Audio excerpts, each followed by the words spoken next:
truthers, all fucking wonky, strange, weird people. Ian Puddy, you're fucking weird. Bill Maloney, you're weird. John Wedger, you're fucking weird. Sean Atwood, you're fucking weird.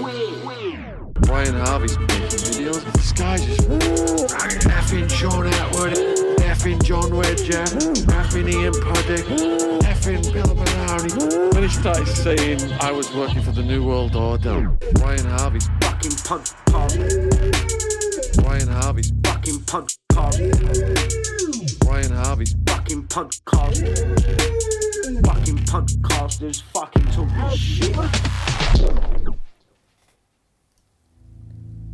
And then he started saying, I was working for the New World Order. Hey.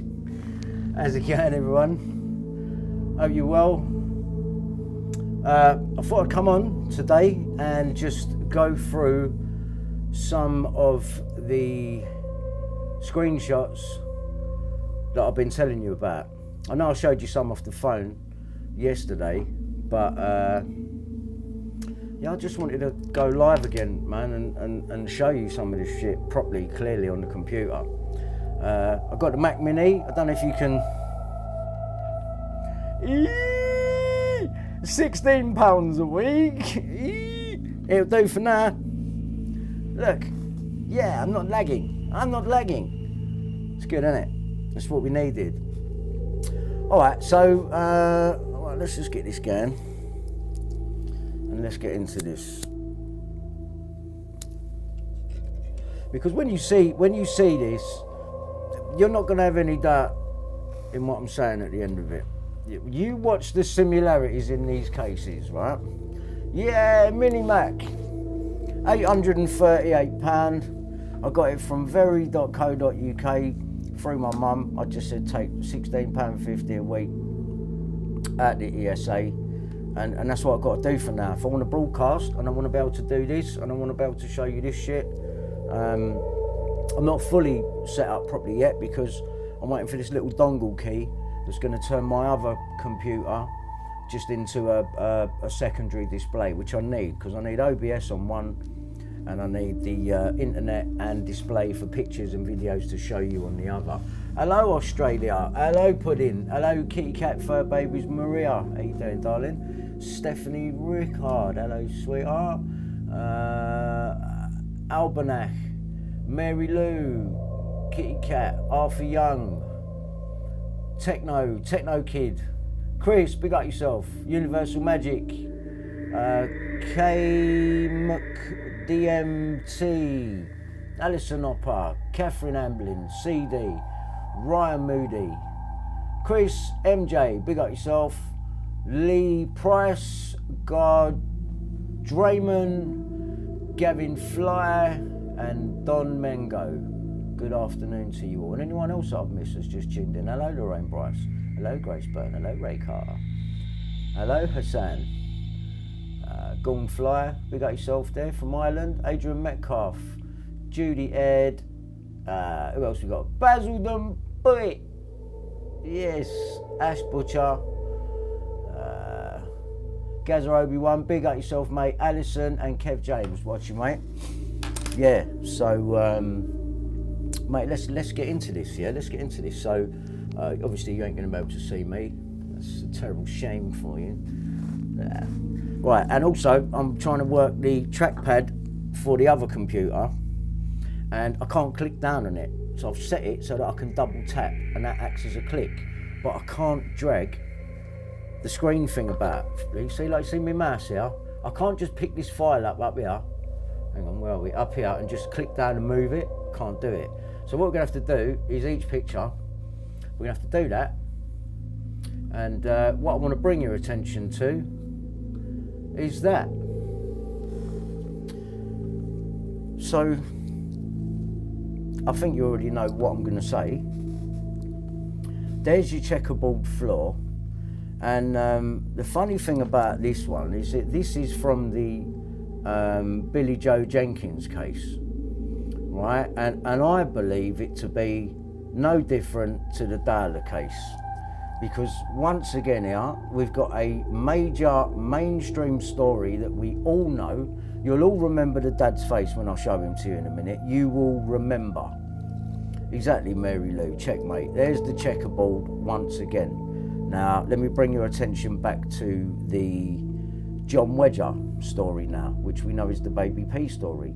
Now, I am seriously doubting that story as being anything that is even real. I think it's fair to say that not in all of the cases, right, but I do believe that in some of these high profile cases that we all know as the public, we all know these big cases, I honestly believe that a couple of them, they've had us looking for kids that don't exist. And I would say those ones will be the ones you've only seen a picture for. You haven't seen moving video for, home moving video. I think it's fair to say that in this case, I believe this to be real, right? And the Masonic, this is what I'm saying, this is why you know it wasn't like the dad just killed her. She would have been being prostituted like Millie Dowler was, right? And I'm suggesting that these families all know each other as well. I believe Bob Dowler would know people like Sean Jenkins. I believe that.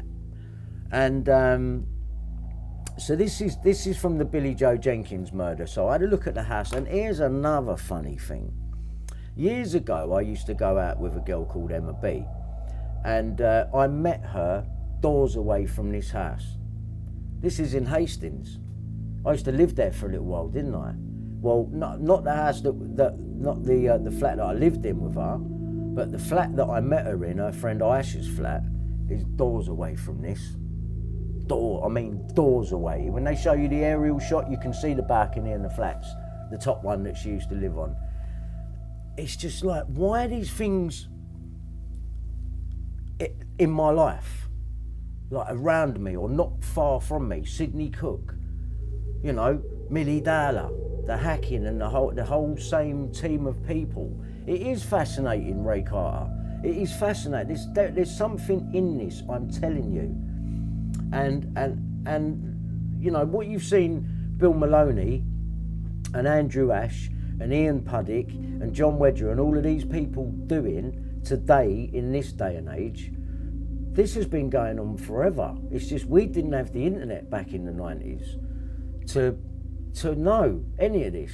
We had no fucking clue. That's why we believe in their stories. But when you have a look at their footage now and you go back over it, my God, I'm sorry, but these are not coincidences. And I'm going to take you through some of that, right? So take note there. There's the house. Let me just go back to the picture there. There's the house. Billy Joe Jenkins. I mean, you know, look, we've got Checkerboard down here. We've got Checkerboard up here, right? You don't have to show us a copper standing outside the house, really, did you? You know what I mean? This is the house. I mean, look, pyramids up here, up the top here.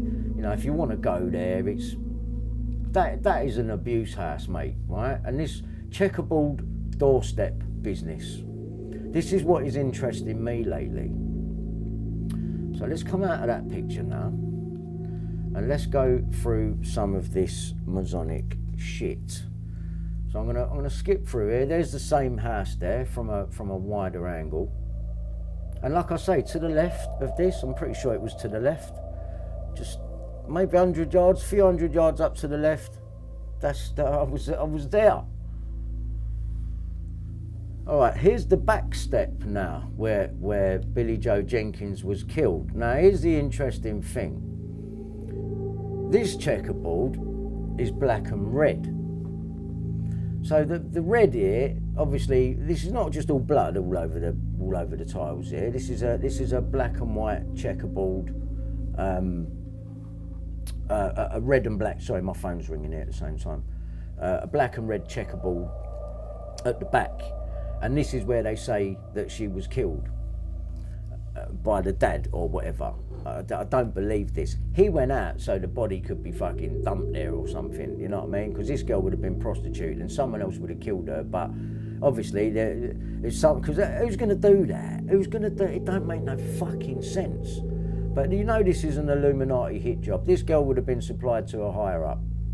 And the dad there, well, he weren't a real dad, was he? He was a stepdad. So no doubt he'd been abusing her for years and probably was pimping her out. That's normally how it goes, isn't it? But we get a different story. We get the dad was made a victim and later cleared and all this bollocks.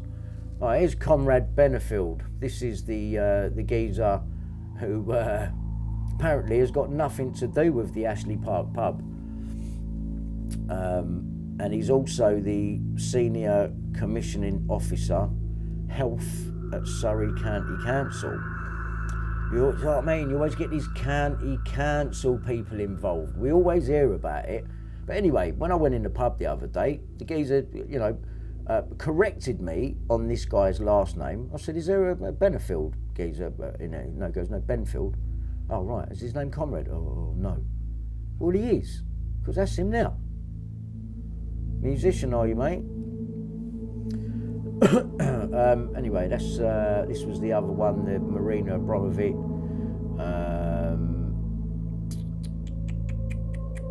Michael Maxwell, Marina Abramovic fathered Lady Gaga. That could well be the case. All right, that's the. I mean, come on, man! 33 seconds from Bellfield's.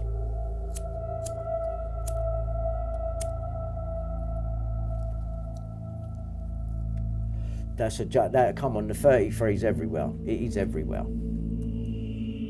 What we got here? Bob Dowler went out in his car to look for his younger daughter. There was no sign of her.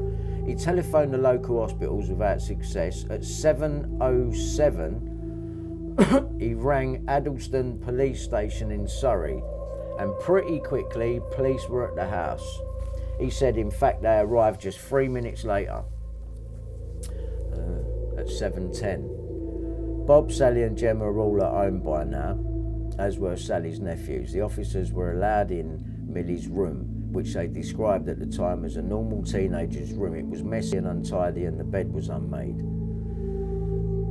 Police went to Walton Station, spoke with Cara Dawson and Danielle Sykes, carried out searches between the station and Millie's home between 9:05pm and 10:10pm, and returned to the Dowler home several times that night. Then the officers filed a missing person report. The hunt for Millie Dowler had begun. Note reading. I'm off to Pete's. Where's Millie?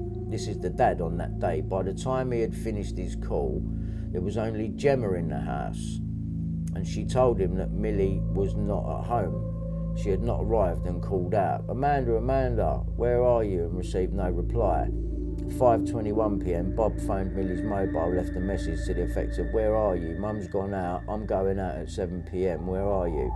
Then he made calls to Danielle Sykes and also to his wife twice to let her know what was happening. Bob Dowler went out in his car to look for his younger daughter, where there was no sign of her. He telephoned the local hospitals without success, blah, blah, blah. We'll just add that bit.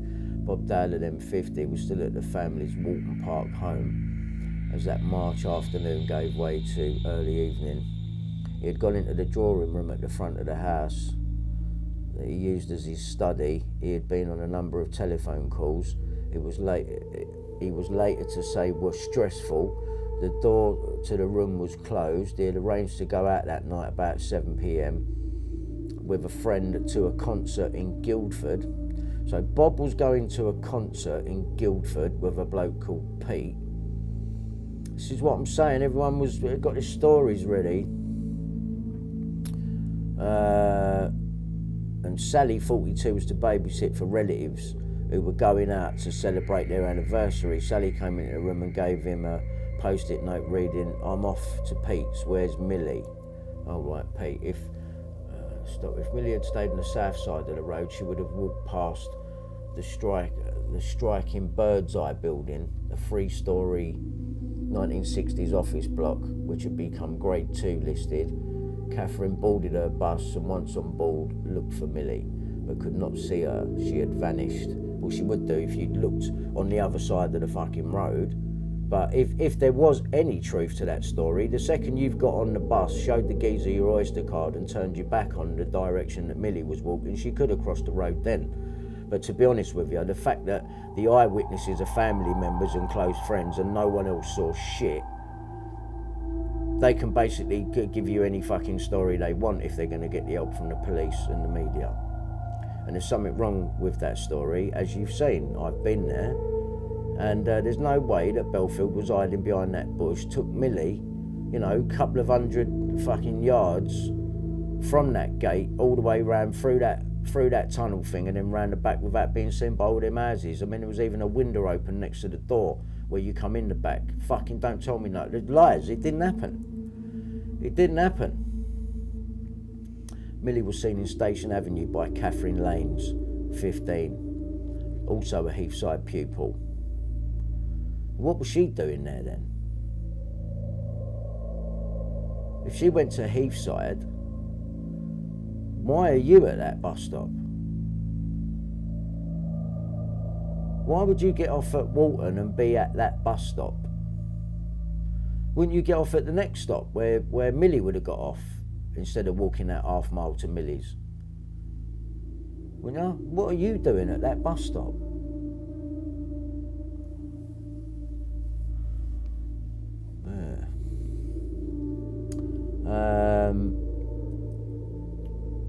Disappeared in telephone kiosk nearby, blah, blah, blah.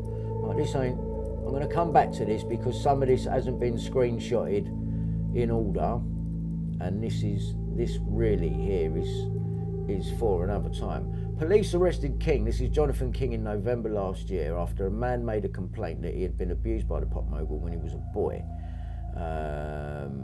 Detective Inspector Brian Marjoram of Surrey Police said undoubtedly there are other people out there who may well have been assaulted by King who have not come forward.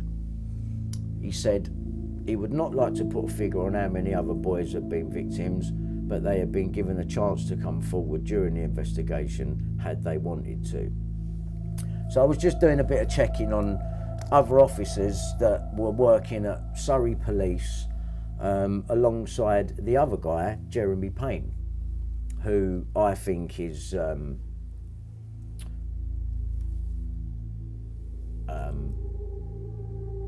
on it as well. And they said King asked youngsters to fill in a survey as a device to groom them for his own purposes. So apparently King had like this this survey thing, and he would pack them in bags with photographs and copies of stuff, and he had loads of bags ready so that when he wanted to go out and have a search around for a boy, and he'd have all these pictures and he'd have shit to rope him in with. But Jonathan King's interesting because of the Walton Hop and that club and all of the paedophiles that come from there locally. You know, no doubt Bob Dowler used to go there when he was younger. You know, does he know Jonathan King? Does he know Max Clifford, who was living just down the road? You know, or Cliff Richard, who we had living right near Millie Dowler, near the school where she went. King may have abused more. Now, this is BBC, and as far as I remember, Bill Maloney had the BBC on his side. I mean, he ran on the news, didn't he, or appeared to, but it was all set up, BBC. Panorama, that's BBC. They had Andrew on pretending to be David. Now, the interesting thing that Bill Maloney kept on going on about Jonathan King, and that fucking Jonathan King's coming back into it. So obviously, they got a plan for Jonathan King, people like Bill Maloney and the government and that. So what does Jonathan King know? Because he was the one that was arrested and had a sting operation done on him, apparently, and that was by Mazza Mahmood, the fake sheikh. So what does he know about Jonathan King? He must know the whole lot. And he said that Jonathan King was supplying children to VIP perverts, but we never got to find out who that ring was. I guarantee you it's got something to do with the Red Rooms, and it's got something to do with Millie Dowler, and it's got something to do with Billy Joe Jenkins and the Sohan murders, and lots of these other little girls that have gone missing, Sarah Payne. I don't believe Roy Whiting done that either. I don't believe Roy Whiting killed Sarah Payne any more than I believe Levi Bellfield killed Millie Dowler.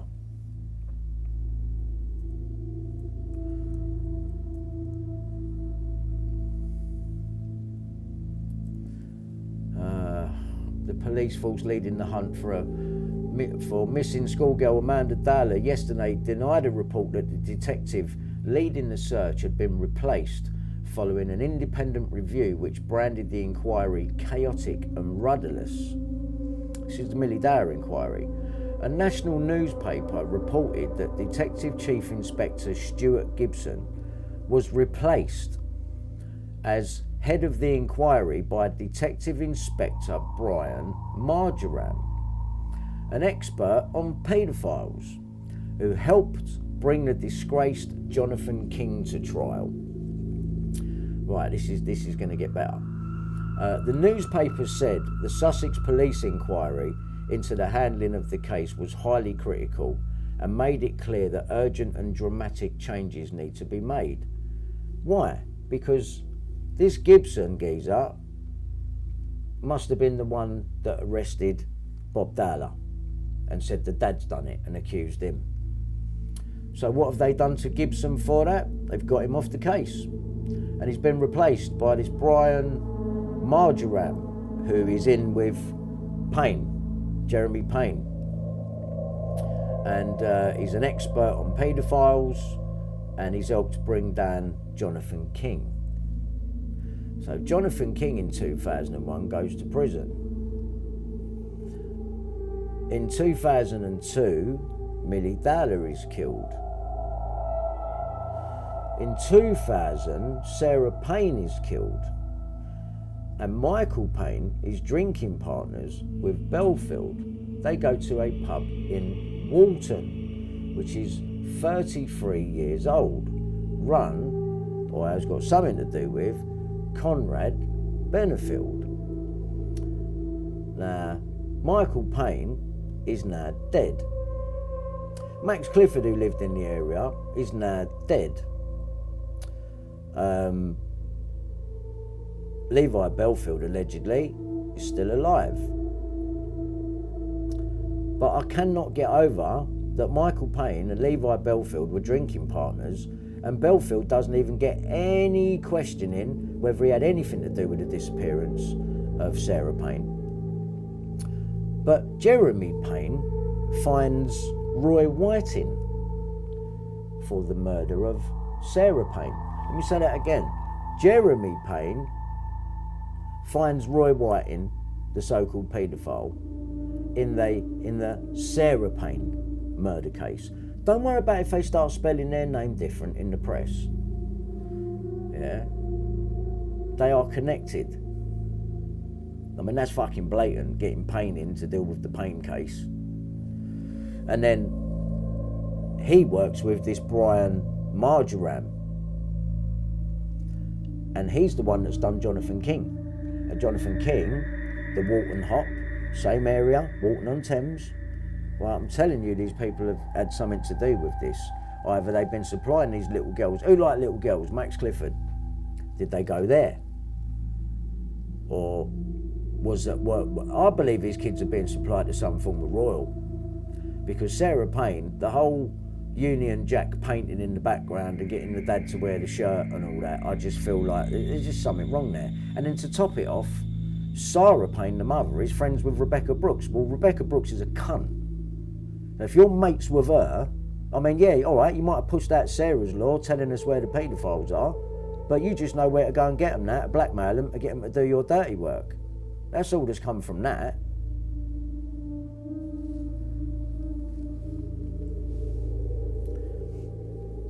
The newspaper alleges that a series of blunders by Surrey police could have hampered the search for Amanda Dowler, known as Millie, who disappeared as she walked to her home in Walton-on-Thames. Really?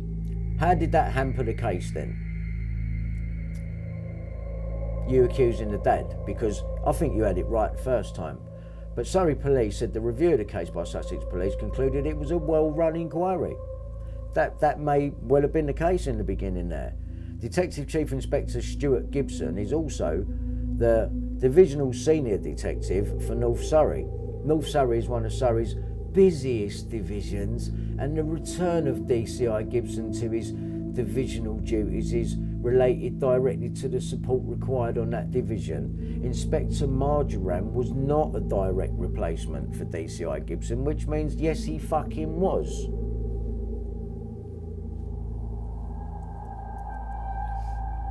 Detective Inspector Brian Marjoram speaks to the media.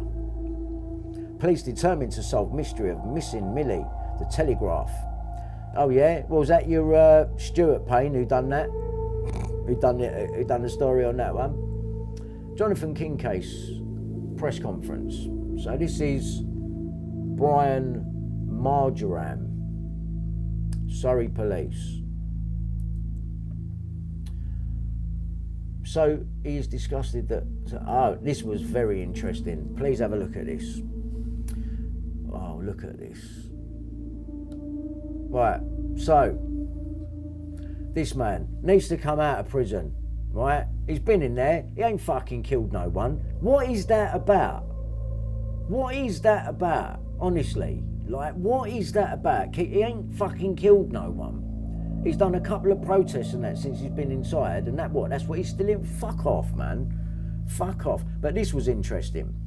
Charles Bronson said his public parole hearing could take place in June. I believe he's coming out now, and fucking hope he does and all. I hope he fucking does come out. There's an absolute fucking piss take what they've done to him. Same as what they're doing to Robert Maudsley, keeping him in a fucking box because he's killed a couple of paedophiles. But then they keep him underground and let all the paedophiles run amok upstairs in Wakefield. It's absolutely ridiculous. But look at the name on this story. Recognise that? Do you recognise that? Sarah Arnold? Don't you mean Robert Kellaway? Sarah Arnold, Brian. Sarah fucking Arnold. You think that's bad? Watch this. Watch this. Oh God, watch this. What's he talking about?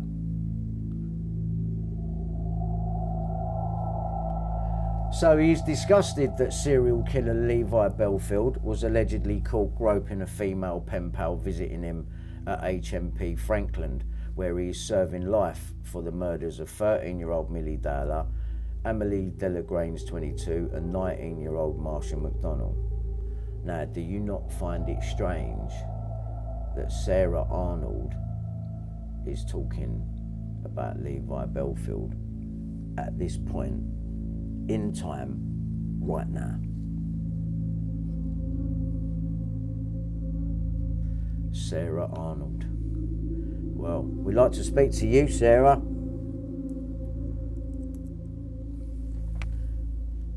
Bronson said, did you see that piece of shit was on a visit with a woman and allegedly groping her? It's upset me because people like Bellfield are evil monsters. He's a serial killer. I've done my bird jail sentence for all these years. 30 odd years of my sentence has been in solitary isolation, punishment blocks, dungeons, closed visits. I couldn't even smell my visitors, let alone touch them. That man should never be in an open visit. All his life he should be isolated. Well, I believe that to be true, because not for 1 minute do I think Bellfield is innocent. I just think he's the one that fucking takes them off the street. You know, whoever they're supplied to or whatever after that point, I don't think he's involved in that bit.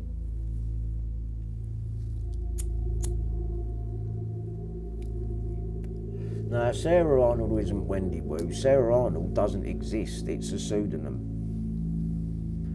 It's a pseudonym.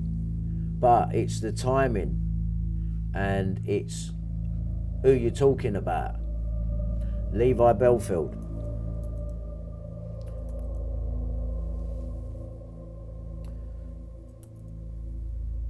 What is a Mason? So this is what I'm saying here. If you just look down here at the bottom, you just see like the checkerboard. This is what I'm saying. This is why, you know, just a very simple east toward the light. You know that's why Tom Watkins abbreviated E to east, isn't it? East 17 toward the light of wisdom. What was E17's album called? Dark Light. Was it called Dark Light? That's not Masonic. Paul Whitehouse. I just thought I'd have a look into that name because any Masons on your beat? The current Chief Constable is Giles York of the York Rite of Freemasonry, seen in the picture above. How many Masons do Sussex police have in their ranks is a mystery, but Masonic lodges and their members are thought to control the outcomes of most criminal cases in the United Kingdom. But Masonic lodges and their members are thought to control the outcomes of most criminal cases in the United Kingdom, simply because we have no written constitution. Laws are made and changed almost daily by judges who might be doing a favour for one party one day and another favour for another party another day, contrary to the United Nations Declaration of Human Rights Articles 10 and 11, where the courts are not independent, but some judges work with other Masons in the CPS and local police to steer the outcomes to a foregone conclusion. Defence barristers who might be angling for a position on the bench are also influenced by such a system to provide a poor defence in some cases. Bit like mine really, eh, Richard Mallet? But concerning a police officer accused of murder or a planning officer accused of fraud, a free get out of jail card. If a barrister does not toe the party line, he or she will never be selected for a position as a judge. Giles York. Paul Whitehouse. It's funny, isn't it?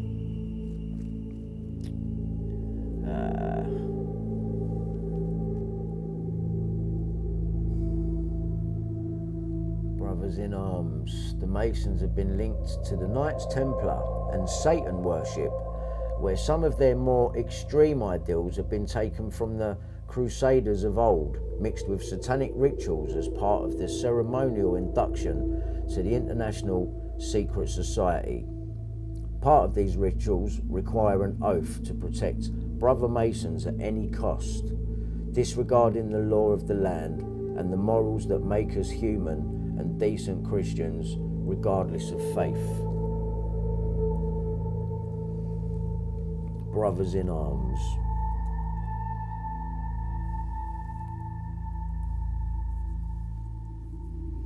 How far will a brother Mason go to cover up a cover-up? Will he sacrifice a family member for his counsel and police brethren and dox the corruption chain, teach the CPS, judges and criminal cases review commission? Masonic rights. Masons. The Jenkins case launched the celebrity career of Jeremy Payne, whose last name we're going to spell different for the sake of not getting him confused with Payne from Michael Payne's family. The Jenkins case launched the celebrity career of Jeremy Payne, whose chief claim to fame was that he had solved the Jenkins murder. The following link to the BBC website used to highlight the fact. Once the second appeal was imminent, all references to the Jenkins case was excised from his Crime Watch presenter profile, though much was made of his role in the Sarah Payne case and the Abducted Children Initiative. Today's BBC Crime Watch profile no longer graces the BBC website.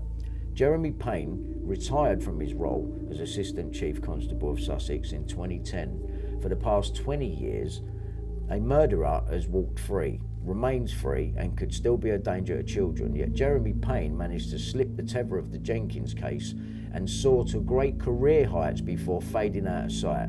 Spin rules, the Jeremy Payne story has been carefully airbrushed for public consumption. Yeah, it fucking well has, I know.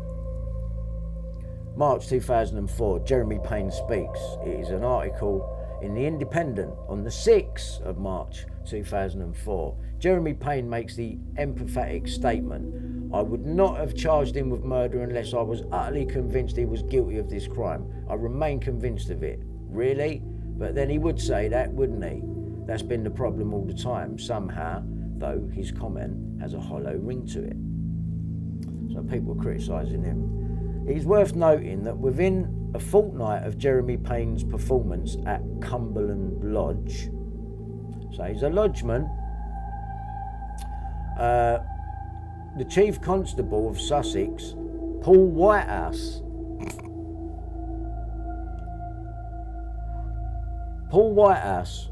was forced to resign because of the force's mishandling of the James Ashley case in 1998. And the then Home Secretary spoke of the need to restore public confidence in Sussex police. Sounds a bit like Scotland Yard at the minute, doesn't it? Really, we need to sustain the public's confidence and restore. All right, this is to do with a Billy Joe Jenkins case. The police arrested Sean within a week, but had to release him on bail because they didn't have enough evidence. Jeremy Payne then had to face the media to explain his release. It was enormously difficult to sit in front of the press answering questions about why it had been messed up. What is it with all these fucking cases with these children, with these girls? There's always this mess up. Oh fuck, we messed up. Ugh. Like, you're shit. You're not mess up. This is your fucking excuse. This is the way you spin it, you cunts. Like, you're shit, mate. You're Cumberland Lodge, you're all fucking Masons, Paul Whitehouse.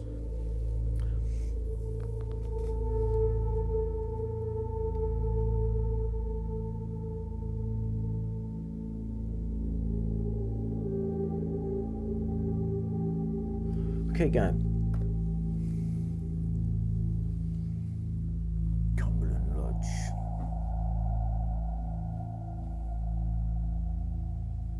Cumberland Lodge. March 1997. Sean Jenkins arrested March 1997.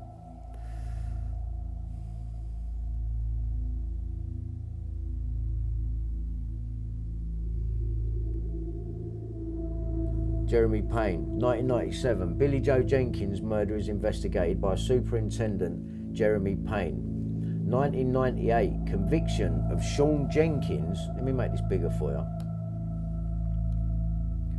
Billy Joe Jenkins' murder is investigated. Conviction of Sean Jenkins. Jeremy Payne becomes head of Sussex Drug Squad. Why? Why have you become the head of Sussex Drug Squad? Because of the conviction of Sean Jenkins, which was supposed to be the murder of his... Why have you been put on the... If you've been put on the head of the paedophile unit, I can understand. But he gets made head of the drug squad. What's that got to do? Why? Jeremy Payne becomes a Crime Watch presenter and a media celebrity. January 2000. Now, don't forget, this is when little Sarah Payne gets murdered. All right. January 2000, first appeal dismissed. Jeremy Payne is the star of Trail of Guilt, a BBC film glorifying Sussex Police's conviction of Sean Jenkins. July 2000, Jeremy Payne speaks about the case at a Forensic Science Society conference with 3 pathologists whose evidence was later discredited at appeal. 2001, Jeremy Payne leads the Sarah Payne investigation. Please have a look at the spelling between the 2 names there. 2001, Jeremy Payne leads the Sarah Payne investigation. Jeremy Payne becomes head of Sussex CID. Jeremy Payne launches the Child Rescue Alert Initiative after visiting California. to research a similar operation. Oh yeah. 2002, Jeremy Payne is called in to advise on the Millie Dowler case. You know, does he know that his family, Michael Payne, is drinking with Bellfield in that pub just down the road at this point? I bet he fucking does. That's why this is all bullshit, mate. Spelling his fucking name different, because I've got it spelt right on something, and I'll show you in a minute. But you see how this geezer's climbed the ladder? Jeremy Payne, Chief Superintendent in charge of Operation Otter. Jeremy Payne becomes Divisional Commander, Brighton.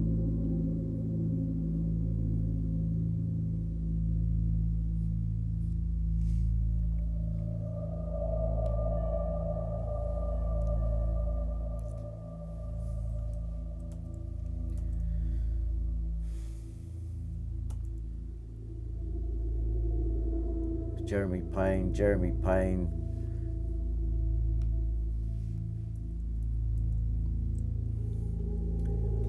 The system has been operating for 6 years in the US, where 2,222, there's that number, children go missing every day.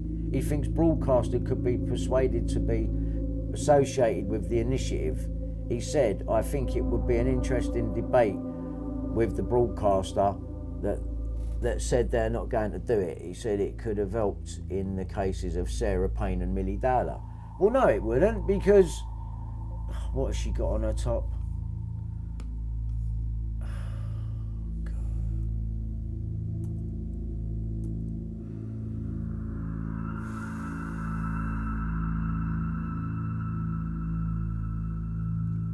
He's talking about some stupid initiative, some rubbish. He don't give a fuck, this geezer. He's just making it look like he cares, basically. I can't be bothered to read it back. Right, ITV one's tonight with Trevor McDonald. You got Sean Jenkins on there, right? Right now, that's what I want to get to. Let me get down to that. BBC again here, right? An abduction alert system used in the US could help stop a repeat of the Millie Dowler murder, according to a senior police figure. You're such cunts, because it didn't happen like that, and we fucking proved that now. Sussex Police Chief Superintendent Jeremy Payne led the Sarah Payne murder hunt, and he's so enthusiastic about the system that he may lobby government for it. Oh, fuck off. Look at the checkerboard on little Sarah Payne's collar there. It's a red and white one. Billy Joe Jenkins with a red and black one.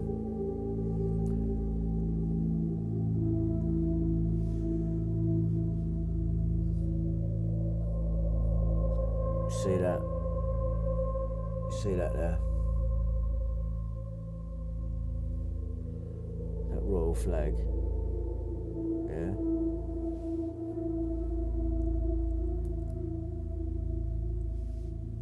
This geezer here, didn't he make it illegal for kids in care to speak out if they felt that they was being abused, and also has got a brother that has been done twice for paedophilia? How is he in the Home Office? How was Gary Hodgkiss in there, who got caught going out to meet a 12-year-old girl? Drove 150 miles for the pleasure as well. 7 foot, this fucking geezer. Going to meet a little kid. At the Home Office.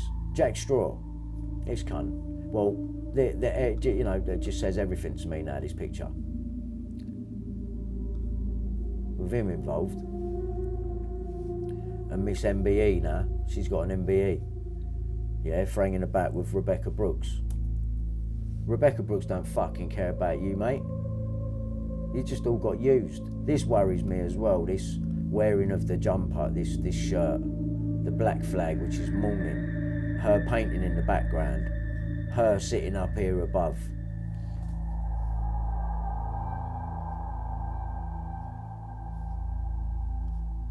Doesn't he just look like he knows? And he's drinking with Bellfield. So explain that to me. What, you think he don't fucking know the truth is, geezer?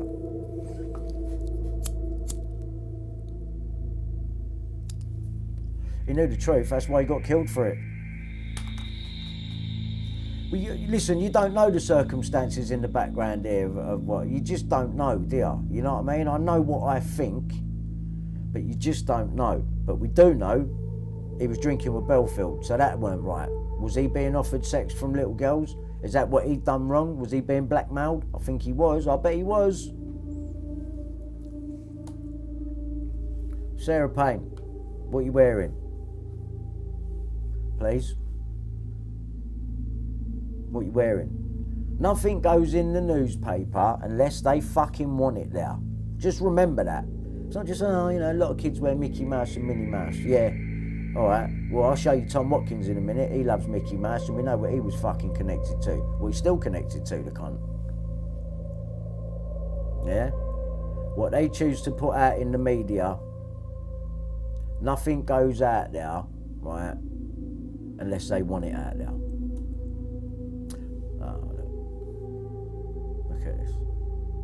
Yeah? What do you see there? What do you see? I'll make it bigger for you. Tell me what you see there. What do you see? What do you see there?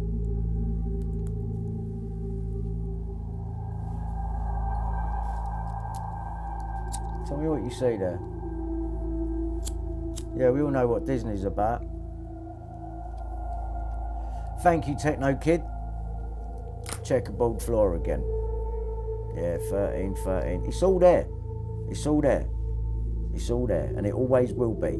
That's why all of these stories are connected, and the common denominator is every time the news of the world. Let's keep going. Ray Chapman. The reason I took that, because I just wondered if there was any connection between this Ray Chapman and the Ray Chapman that was a paedophile that worked at the News of the World. In the Masonic game, yeah. Yeah. So all of these, so you've seen Billy Joe Jenkins, right? You've seen the checkerboard there, right? Two of them. Baby P's got the checkerboard floor too, and it's got John Wedger as one of the coppers in that case. Now we know he ain't real, right? So we need to start concentrating on this checkerboard floor business now. This woman here speaking on the Billy Joe Jenkins case, look at her here.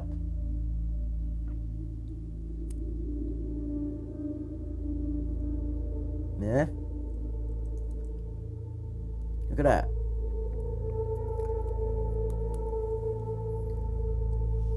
Is that a swirl?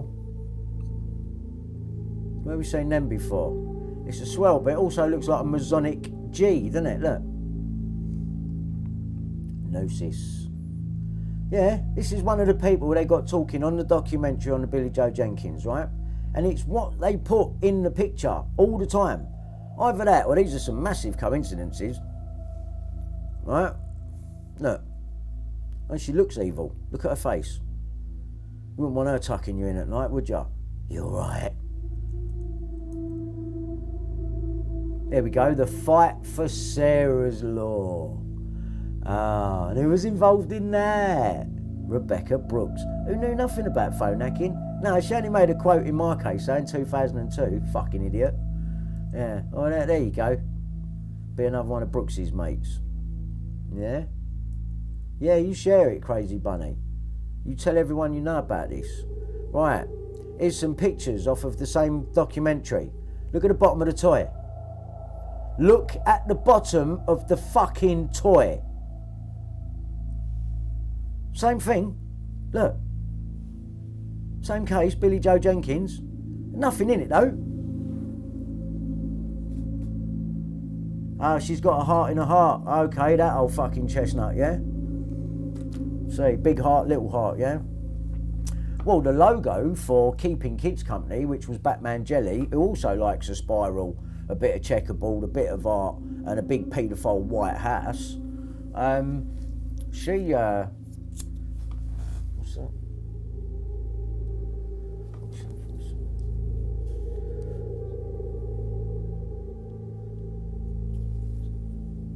Sorry. Yeah, look at that, man. Please look at that. Please look at that. Fuck's sake. Right, and this is still talking about the same case, Billy Joe Jenkins. It's just, it's what they put on the fucking screen. Nothing goes on there that they haven't planned. Oh, you can see it. Tell me you can see it. going to keep going, yeah? Keep going. There's a picture of Roy Whiting.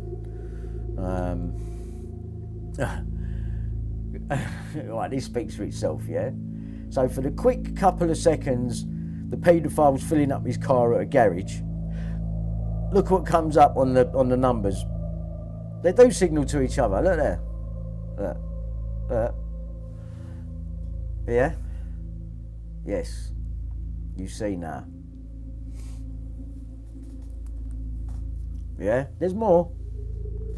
There's more. There's much more. So we're looking at the same thing. We're looking at the murder of Sarah Payne now. So the murder of Sarah Payne was these toys. Alright, it wasn't Billy Joe Jenkins on this bit. This was Sarah Payne. So Sarah Payne's got it. Billy Joe Jenkins has got it. Baby P's got it. Yeah. And Jeremy Payne and the other geezer found this Roy Whiting in the Sarah Payne case. So he's going to be no different. It's just another Bellfield. This is another hang 'em out to dry. They're all in Wakefield prison, all getting on, having a party, dancing on the roof of Robert Maudsley's fucking Perspex box, no doubt. So the murder of Sarah Payne, Sarah's Law, MBEs for Sarah Payne, death for the dad, death for Max Clifford, 33, 33, 33. Let's keep going. Oh, God. The murder of Holly and Jessica. Tell me what you see. Tell me what you see, please. Just tell me what you see, please.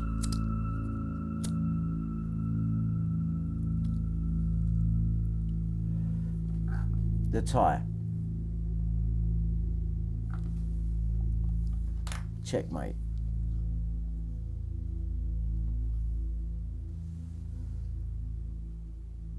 Now, am I fucking seeing things, or are you with me?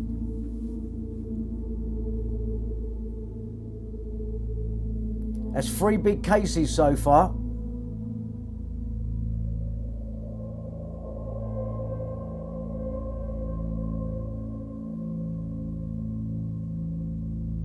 Yeah? There's no getting away from it, yeah? This shit is real, and they signal each other, and it's real. They want you to believe it's a conspiracy theory, and you're stupid for believing in things like that. I'm fucking telling you, right? These are not coincidences. This is here. This is real. These children are being sacrificed, and we are being palmed off with fucking excuses.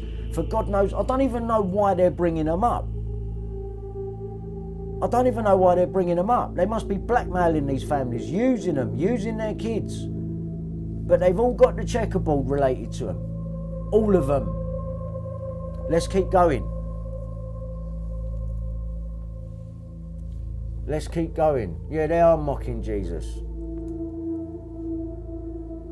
Soham, the murder of Ollie and Jessica.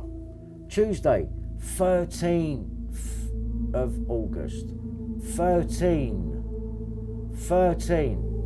How old's Millie Dowler now? Right now, this year. How old will she be? 33. 33 seconds away from the bus stop to Bellfield's opening. 33. 13. So that was me trying to get a picture when we was watching the documentary there. This is to do with a murder case. Red KA in there.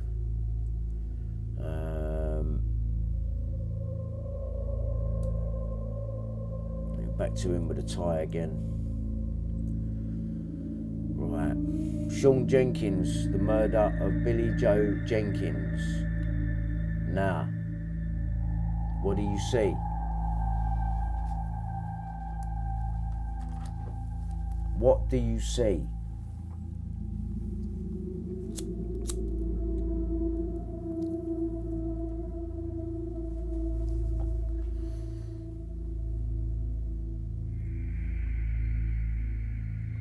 What do you see, people? Masonic shirt. Thank you, Techno Kid.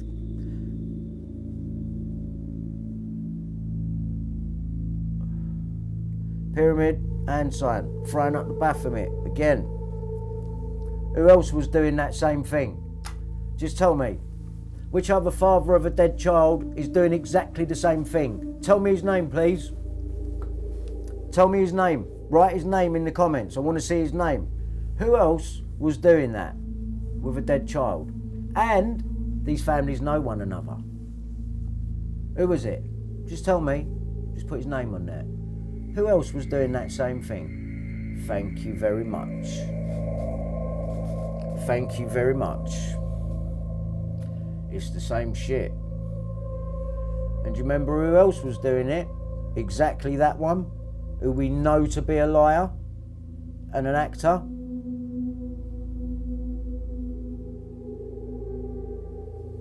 Right, and this is in early days when we didn't have the internet. It might have just been about, but we didn't have it like we had it today. We didn't know these things. Right, let's keep going. What's Trevor McDonald got behind his head? They're not swirls, are they? They're not swirls. They're not paedophilic swirls up there, are they? Tell me they're not swirls. Coming out of either side of his head like a pair of fucking horns. Because nothing goes on here by mistake.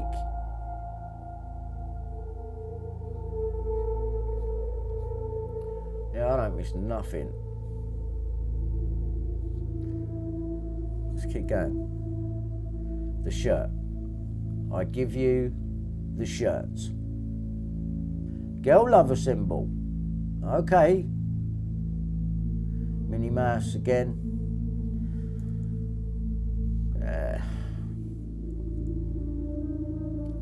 Scion. You know, kept talking about Scion and Shun. That's how he pronounced it. John Harris. Who stood in front of my face and told me he was a paedophile. Okay, let's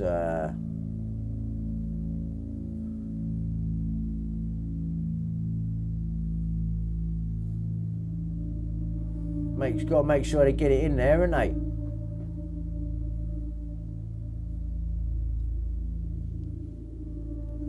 Nah, the hands, mate. Yeah, so when I see that, I know what that means now. That means I'm a crisis actor and I'm a fucking liar. And this is all being done from higher ups. This story we've got over this dead girl is not real. She has been sold and killed by someone else and dumped back on his back step to deal with it. Right? Right. Here's a picture. What do you see? This one's not as easy. But like I said to you, nothing goes out without a symbol. Tell me if you can find that one.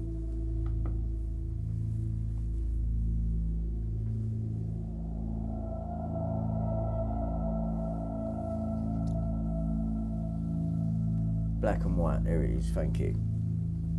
All right.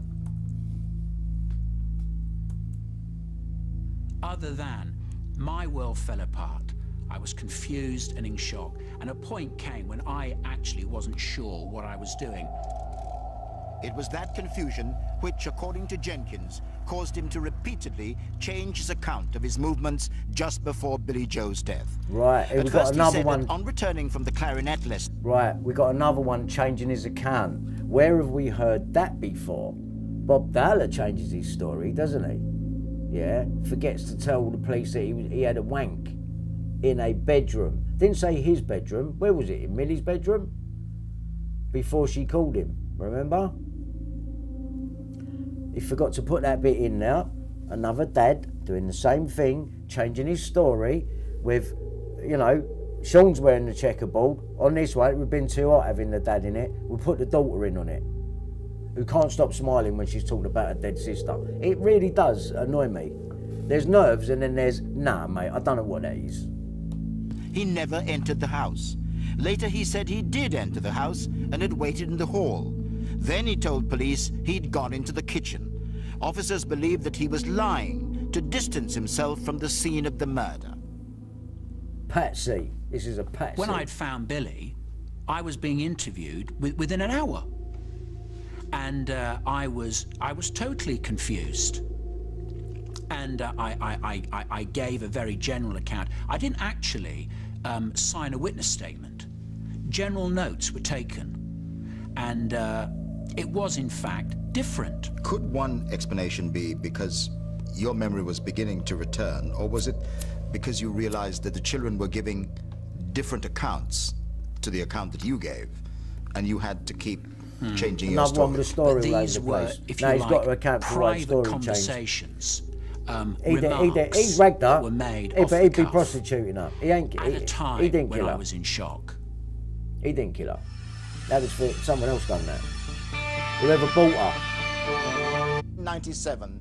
No one suspected it would still be creating headlines in 2006. It was in February this year that her foster father, Sean Jenkins, was finally acquitted after an earlier guilty verdict, 6 years in prison and 2 retrials. But although he was freed, questions have since been raised about his character and his alleged domestic violence. Tonight, in an exclusive interview with this program, he answers those questions for the first time.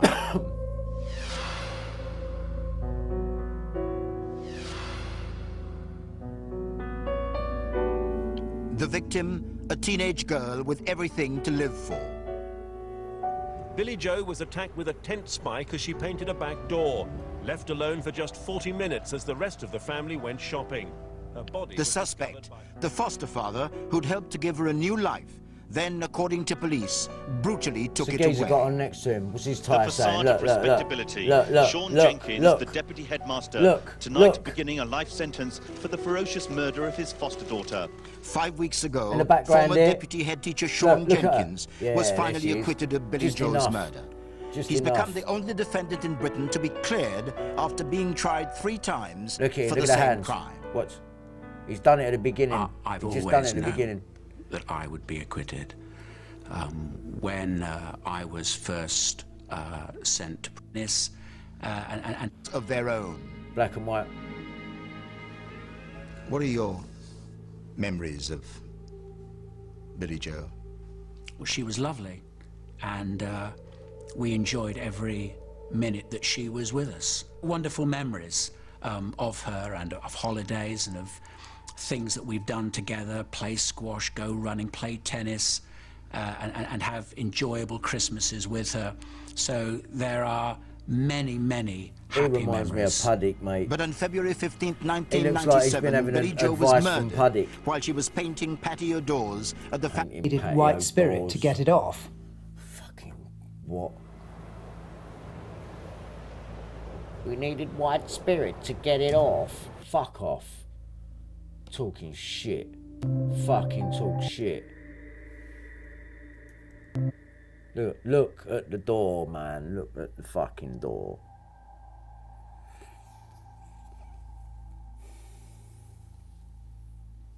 Look at the fucking door.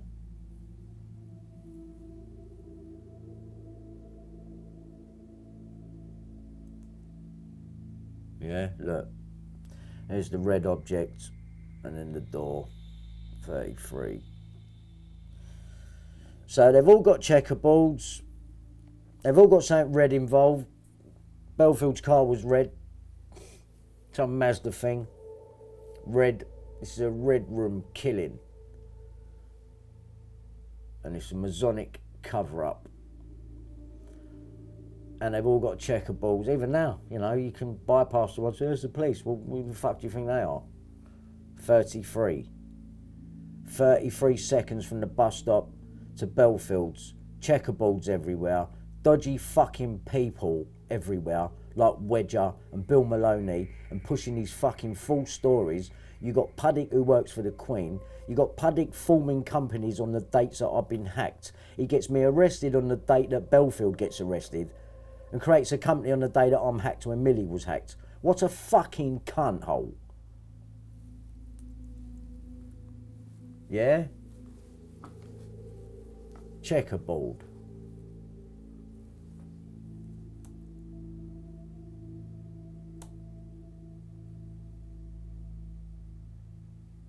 Look at the fireplace behind him. I bet even that, ain't that like them fucking rings? Don't that mean something? I bet this means something, I don't even know.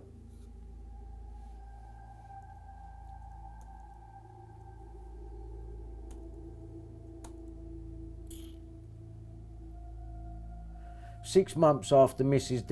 disappearance in March 2002, a couple from London was mushroom picking in Yateley Heath Forest when they came across a scattering of bones.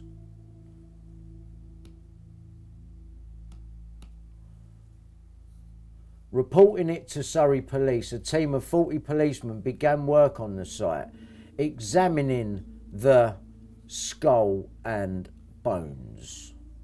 Right there, people. Right there. You just got to know where to look. Skull and bones. 33. Checkerboard. Secret societies. Masons. The skull and bones. Right?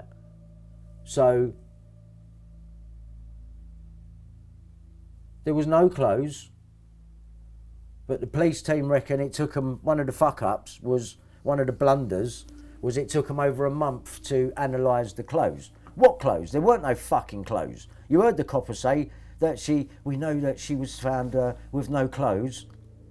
A fucking skull and bones? How did the mushroom pickers know they was looking at Millie? This is... fucking take us for idiots. The flat was situated just yards away from the route that Millie Dowler would have taken home from school. No, but she doesn't take that route home from school. This is the fucking thing. She doesn't take that route. That wasn't her route. She got off because she went to some fucking chip stall. But she'd be home for tea. She just ate chips, but she's going to be home for tea. I mean, it's a minor thing, but... The flat was situated just yards away from the route that Millie Dowler would have taken home from school. See, they make that sound like she takes that route home from school all the time. You need to finish that sentence. Would have taken home from school, unusually, as she went to a chip stall with a friend that was setting her up. Except that never even happened. Managing to avoid 11 attempts to speak to him as part of a house-to-house inquiries, Levi escaped right from under the noses of the police.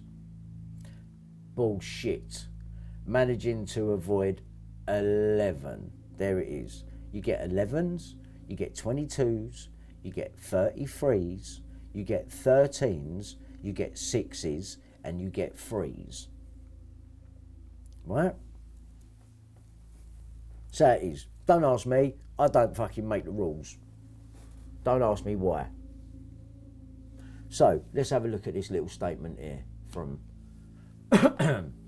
Bellfield's girlfriend of the time. Miss Mills later told the police that Bellfield had left their house in West Drayton in the early hours of March, there's that number, 22, right? In the early hours of March 22, so this is the day after Millie supposedly killed by him, which never happened. In the early hours of March 22, the day after the disappearance of Millie, telling her he needed to return to the Collingwood Place flat. He removed all the bedding, telling her that the dog had an accident on the sheets. Later the same day, Bellfield enlisted the help of a friend, who was that, Michael Payne, to remove the mattress from the flat, and it was burned along with the sheets. Bullshit, because here's another thing. I've got a news cutting now telling you that Bellfield's flat, when they found it, they found loads of news cuttings of Sarah Payne. Right? Watch. You'll see it in a minute. You'll see it in a minute. Bellfield's girlfriend, Emma Mills, lived at the flat number 24 in Collingwood Place during a period of separation. Reports later implied that Bellfield had also moved into the flat, with complaints made about a number of parked cars blocking the entrance and claims that a dog, possibly Bellfield Staffordshire Bull Terrier, was living in the apartment. Miss Mills told the police at March 22. Levi spent the last 2 years before he was arrested on suspicion of the murder of Amelie Delagrange in 2004, living in number 11 Little Bentley in West Drayton. Well, yeah, all right. He moved to the house with his girlfriend Emma Mills and 2 children just days after the disappearance of Millie Dowler in Walton-on-Thames.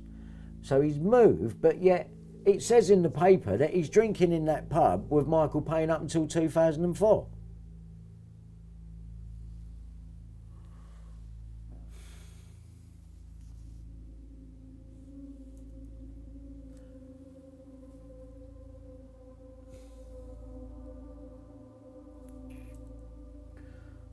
Choosing blonde victims, the predator made advances on young women, exploiting in a fit of rage if they dared reject him and attacking them with baseball bats or hammers. Bullshit. Bellfield he was part of an investor company, mate. He couldn't run around being a liability doing shit like that. This is a made up lie. This story is a lie. In 2003, Bellfield attacked 19-year-old Marshall McDonald near her home in Hampton, hitting her 3 times over the head as she walked there's that number again, 3 times over the head as she walked home from a night out with friends and causing injuries that would prove to be fatal. In 2004, he followed Amelie Delagrange into Twickenham Green at around 10 p.m. Twickenham, right. So when we go back and have a look at Bellfield's address in a minute, number 6, Strawberry Hill, Twickenham, and we look at his doorstep, and he's got a fucking checkerboard doorstep, just like Sean Jenkins, just like Robert Kellaway, yeah? Just like all of them. I'm going to show you. Here's Bob Dowler. What did I tell you about the number 6? There we go. No, I'm out bigger for you. A bit bigger. 6. 6. Nice little pyramid there you're making in the shape. Yeah, Levi Bellfield, the bus stop stalker, the bus stop killer, the hammer man, right?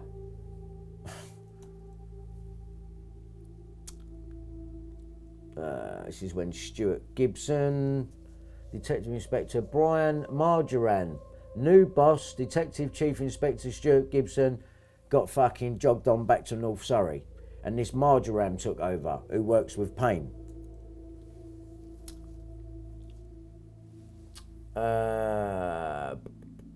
Stuart Gibson. Yesterday, a Surrey police spokeswoman denied that the review had been critical that DCI Gibson had been dropped or that there had been errors. She said, I'm not going into details. No, I bet you fucking won't. But it was not critical of any senior officers. DCI Gibson has gone back to his division in North Surrey, which is a very busy area, and needed him back in charge. Bullshit. You got the geezer off the case because he's charged Bob Dowler and it's turned out he's a Mason and some of your own are involved, and now we've got to get him off the case and put Payne and all these people on it who we can trust. That's exactly what fucking happened. The review was led by Jeremy Payne. The review was led by Detective Chief Superintendent Jeremy Payne and Detective Superintendent Alan Ladley from Sussex Police. Both officers had previously tracked down paedophile Roy Whiting, who was jailed for the murder of schoolgirl Sarah Payne. Jeremy Payne, Sarah Payne. Jeremy Payne, Sarah Payne. DCI Gibson's Deputy Detective Inspector Ray Bright remains on the inquiry, who is still officially headed by Detective Chief Superintendent Craig Denholm. Millie, whose 14th birthday was last Tuesday, vanished after leaving Heathside Secondary School in Weybridge, where Cliff Richard got a house. She travelled to Walton Station near her home with friends and went to the Travellers Cafe to buy chips, but she'd be home in time for dinner with friend Cara Dawson. Millie used another pal's mobile to tell her dad, not Cara Dawson who she was with, no, you can't use my phone, Millie. You've got to use that strange boy, yeah, at the chip stall where you never went. use a Pals mobile to tell her dad she would be a little bit late home. He was a little bit out of breath because he just had a wank, and he was forced into telling us that because, you know, it was in the police report. He had to change his story and had to make this note fit that they found in Millie's bedroom. As said, yeah, because it was going to make it look like she'd run away. But it couldn't do that. It was too hot. Too many people involved. Too many people knew. Millie, the police attack their own inquiry. Chaotic and rudderless operation branded embarrassing for the police force. Senior officer is sent back to routine duties. Detective in the Jonathan King case from the Walton Hop takes over. 5 major blunders are highlighted. One of those blunders was Millie's clothes took over a month to be forensically examined. But we got the woman officer telling us she was found with no clothes. They made it sound like there was a body. And we find out it's just a skull and bones. Right, now, here's a Telegraph. And I think I've got a better picture of these two. But we'll have a look at this for a minute.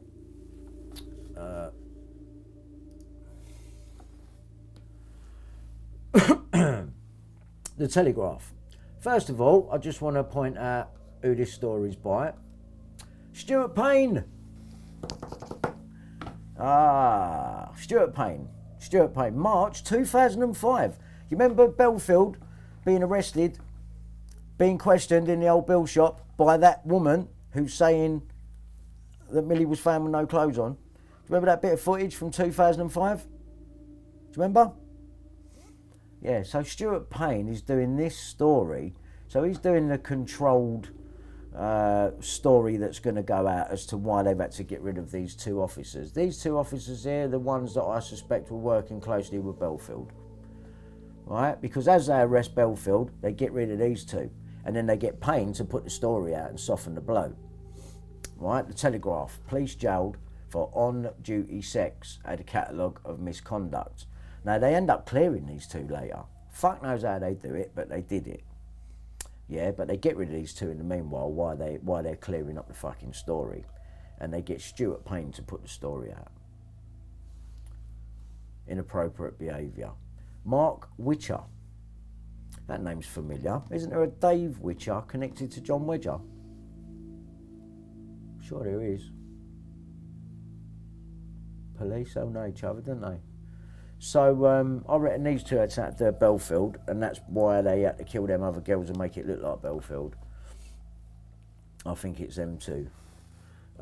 Here's a description of Bellfield's car. Is the red element again that I was telling you about. Is red Daewoo Nexia. Now, when I see Nexia, I think of the Nexium sex cult. Right, so I don't know if that's got anything to do with it, but I think it might be, because that's really where the trafficking and the 13-year-old girls and the 8-year-old girls and all these guys, this is what it has got to be to do with. His red Daewoo Nexia.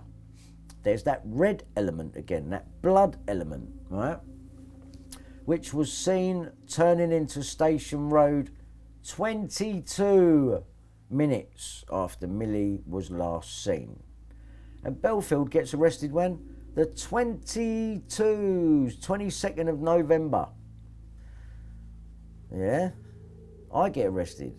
22nd of November, early morning, just like Bellfield, by Puddick, who's got the Ace of Hearts on his wall. Remember Millie's little wallet that they never found, the Ace of Hearts? Just happens that Puddick on his wall, he's got a red heart on his wall, and one of his cushions is the Sarah Payne painting, Union Jack. Yeah. And then he's got the fucking Queen's crest on the fucking wall. You know what I mean? 22, 22, 22. Here we go. Here we go. 22. Sarah Payne. Here we go. The mum. No. The dad's dead. Sarah Payne was made a member of the Order of the British Empire. I don't fucking say no more on that. I'll see Knights Templar and all. Yep. Ah, look, here we go. Yeah? How do you feel about that? I feel sick, man, looking at that. Honestly. And now I've seen Andrew do it, and that was a complete setup. And I'm seeing these families doing it. It's not good.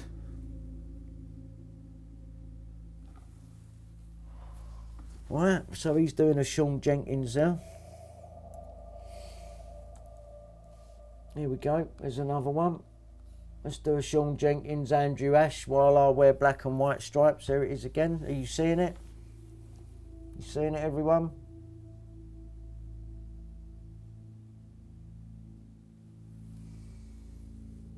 You know there's a Payne involved in the Madeleine McCann case.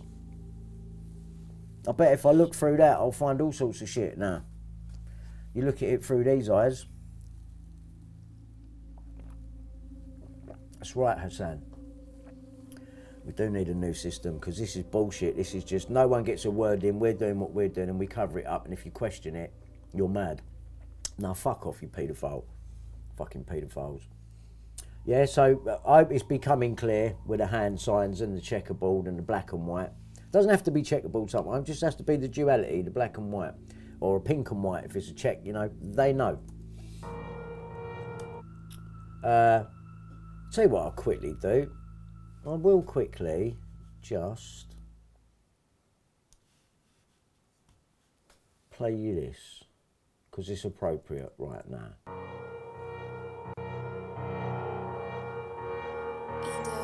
If you're gay, then be gay. Don't pretend that you're straight. You're a dirty politician who fucks kids every day. You're not an authority. I ain't got no respect for you, mate. Take a trip to Comet Peace or have a slice of the gate. They say it's fake news. That's what they're saying it is. Why they're tapping up your phone and they're taking the piss. Fucking up your marriage and not printing the truth. They say they're too fucking powerful. There's nothing you can do. All you're trying to do is take your time and just lie to me. Fake truthers gather round and try to derail the inquiry. CSA, Leveson, Hillsborough, what? Grenfell Tower, tenants out of the block. That was the plan from day one, all along, mate. Trying to relax our minds like emerald nitrate. Politicians rally round and some of them have got ages held in place as the corrupted media manipulates. Get me. There's nothing you can do. Nothing. You'll never stop them. It never stops. No one can stop them. You know it never stops. That's what they say to me. Say to me. There's nothing you can say. Nothing. You'll never stop them. It never stops. No one can stop them. You know it never That's stops. what they say to me. Who's saying I Checkerboard checkerboard floor. floor? I see a Mason at My door. 360s, Molo, Molo, Baphomet. Baphomet. Go fuck yourself. I've had enough of it. Who's saying Aye. I checkerboard floor? I smell the blood of a Baphomet whore. Your fucking handshakes, your fucking pyramids, aprons, you fucking idiots. So what's so special about your fucking society? The fact you fuck kids and together you hide it? Anxiety. Pedophilia in its entirety. I can't believe that this is what I'm finding out now. Calling out the fucking industry a madman. Cause all the times you fucking said I was a bad man. I'm glad I saw the light and fucking got away. Now I'm coming back to fuck you up and stay another day. Take that. There's nothing you can do. Nothing. You'll never stop them. It never stops. No one can stop them. You know it never stops. That's what they say to me. Checkerboard. Look at that, There's man. nothing you can say. Nothing. You'll never What's the stop chances them. of that little girl walking past Bellfield? No one Look can at that. stop them. Fuck's sake, man. That's what they say to me. Say to me. Yeah. Checkerboard floor. James I Fielding. see a Mason John and Wedger. Milo. 360s, Checkerboard. Molo, Baphomet. Baphomet. Go fuck yourself. I've had enough of it. Who's saying I checkerboard floor? I smell the blood of a Baphomet whore. Your fucking handshakes, your fucking pyramids, aprons, you fucking idiots. Who's saying I Cunt. checkerboard floor? Burn her, I see you a know. Mason at my door. 360s, Molo, Molo, Baphomet. Baphomet. Go fuck yourself. I've had enough of it. Who's saying I checkerboard floor? Checker. I smell the blood of a Baphomet See it there? whore. Your fucking handshakes, This fucking your shit. fucking pyramids, Pyramids. aprons, You fucking idiots. Yeah. You know that. Sorry, Freemasons. Your journey starts here.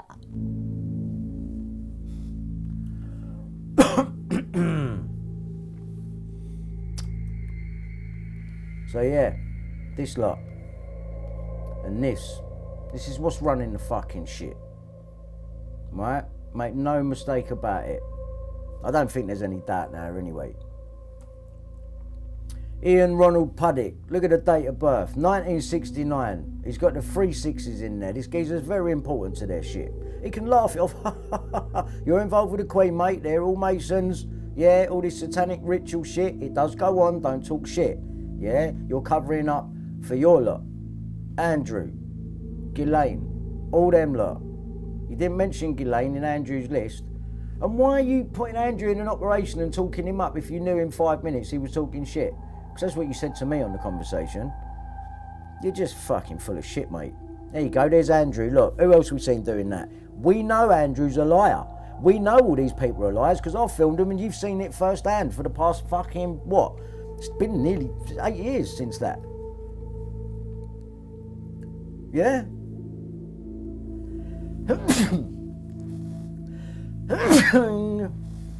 Fucking hell. Yeah? You tell me that ain't what Sean Jenkins was doing. That's not what Bob Dowler's doing. It's not what they're all doing. I've seen them all do it. Fat Man Jelly. He's definitely related to her. Definitely related to her. Fucking hell. Thank you. You see what I'm saying? You don't talk like that. You don't do that. I don't fucking do that. I don't fucking do that.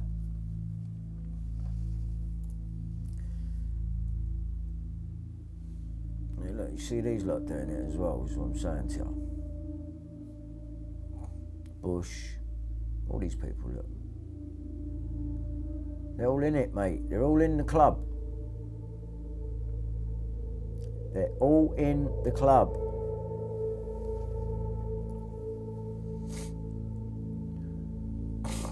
Fucking loads of them. Look, even the missus doing it.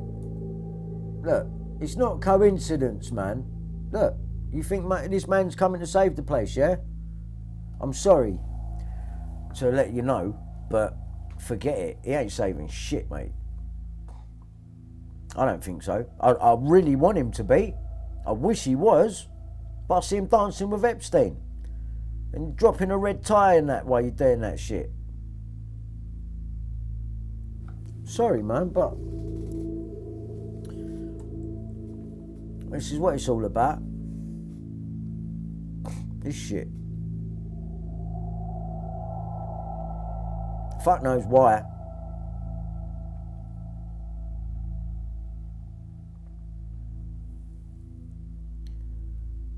I didn't get away. They still want me. Yeah, they can fuck themselves anyway. See this cunt here? This fucking shit cunt.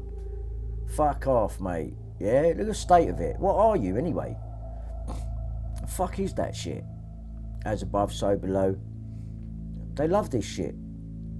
Look, young kids around it and that looking, you know what I'm saying? Baphomet. And that's what that's referencing. Yeah? All the 6s are in there and the 3s. She's doing the up above, he's doing the down below. And Gemma's just awkward, man. Yeah? She's doing the checkerboard on this occasion. Be a bit too hot if the dad come out in a tie. You can drop that though on the beginning of Crime Watch.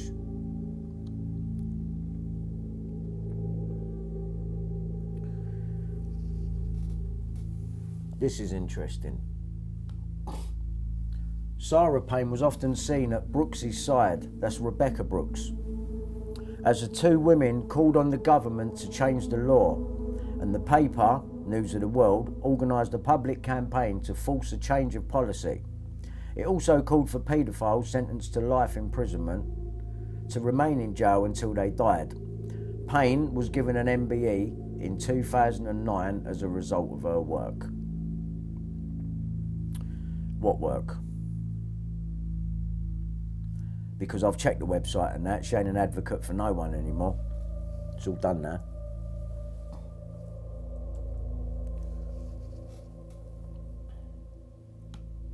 One industry source who knows Brooks well said the two women were very good friends.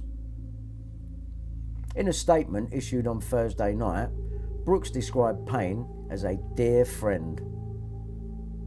As a young editor of the News of the World who had taken over just a couple of months before Sarah's death, Brooks first came to public prominence because of the paper's high profile For Sarah campaign, modelled on Meghan's law in the US. It called for parents to be allowed access to information about sex offenders in their areas. It emerged in 2002 that Sarah had been murdered by Roy Whiting, a convicted sex offender, who was brought onto the scene by Jeremy Payne. That's the bit they missed.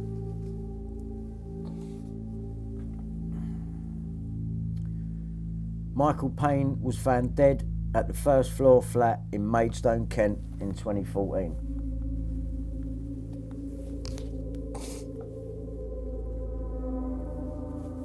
Blame it on his alcoholism, yeah? That's not how he died.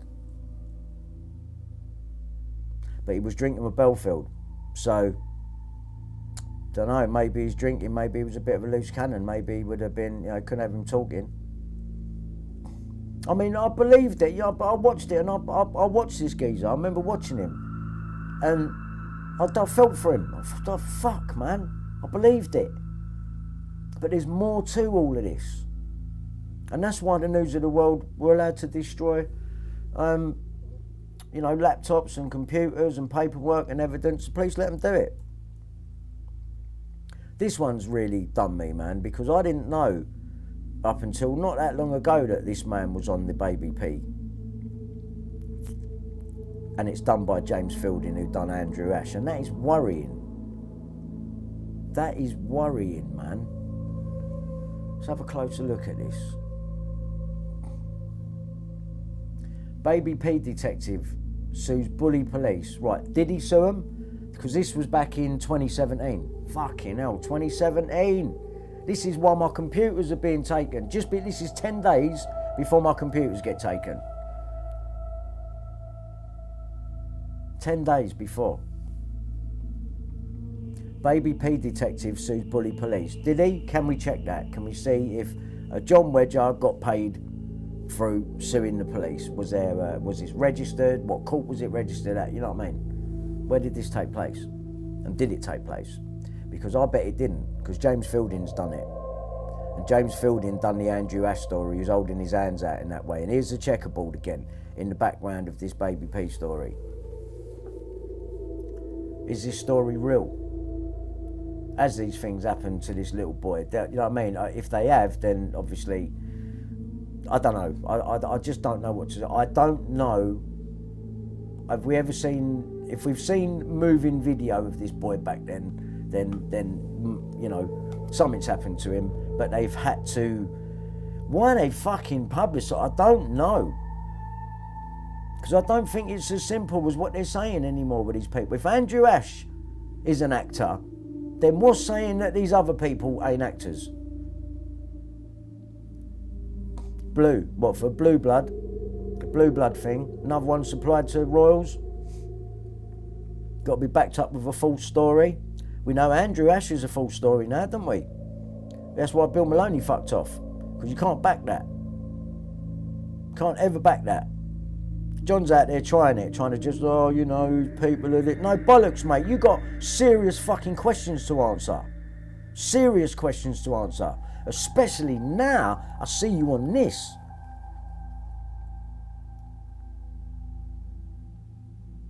No, man. No.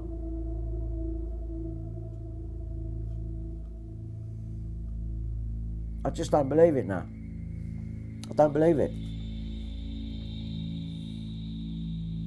Yeah, look.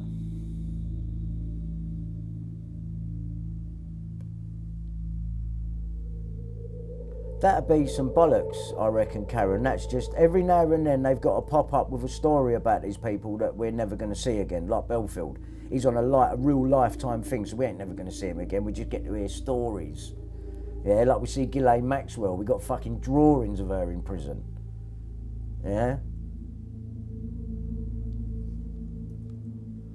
That's what it said on Sarah Payne. They don't put anything out, right, that ain't supposed to go out in the way they mean it.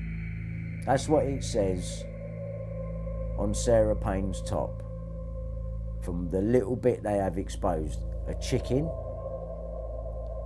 blood red top. The dad drinks with fucking Bellfield. The mum's got an MBE. They got a family member on the fucking investigation on this. And they got the cheek to put her picture out there, and what you can read on her top is burn her. And the photograph is by a company called Collect. So, in essence, what I'm seeing on the picture is collect and burn her.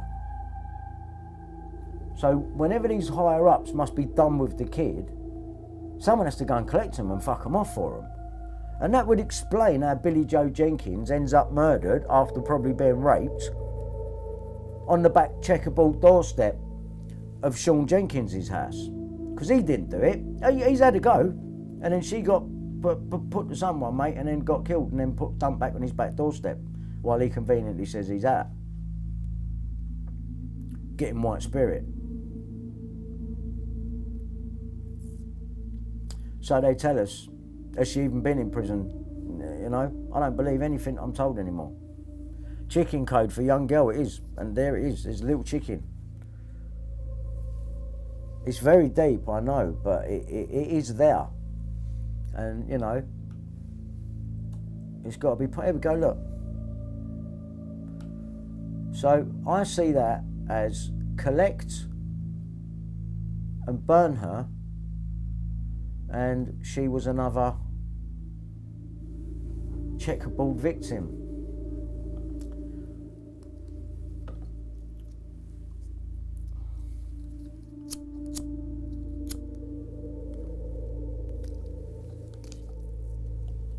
I will have a look at that, Auntie Mandy.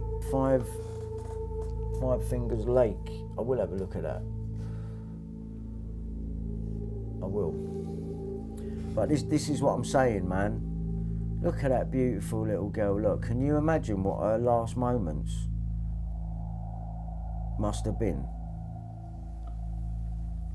And, you know, I believe this Whiting, Bellfield, people like Mark Dutroux, these were the people on road that would, if they see one and they can get one, they'll do it. And then they've got to take them somewhere, and then they're jogged onto someone. And then probably, then people do what they want to do, and then they got to be collected and got rid of.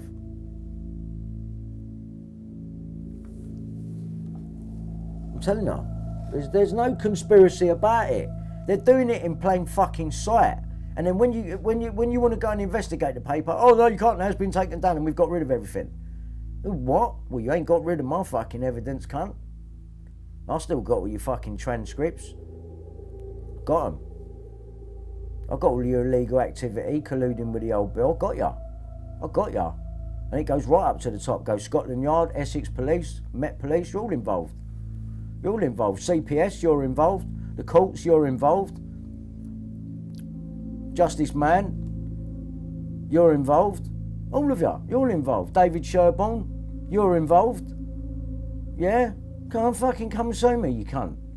You're nothing, you people. You hide behind your money and your fucking shitty positions. But if you've got a position, I tend to think you're a nonce.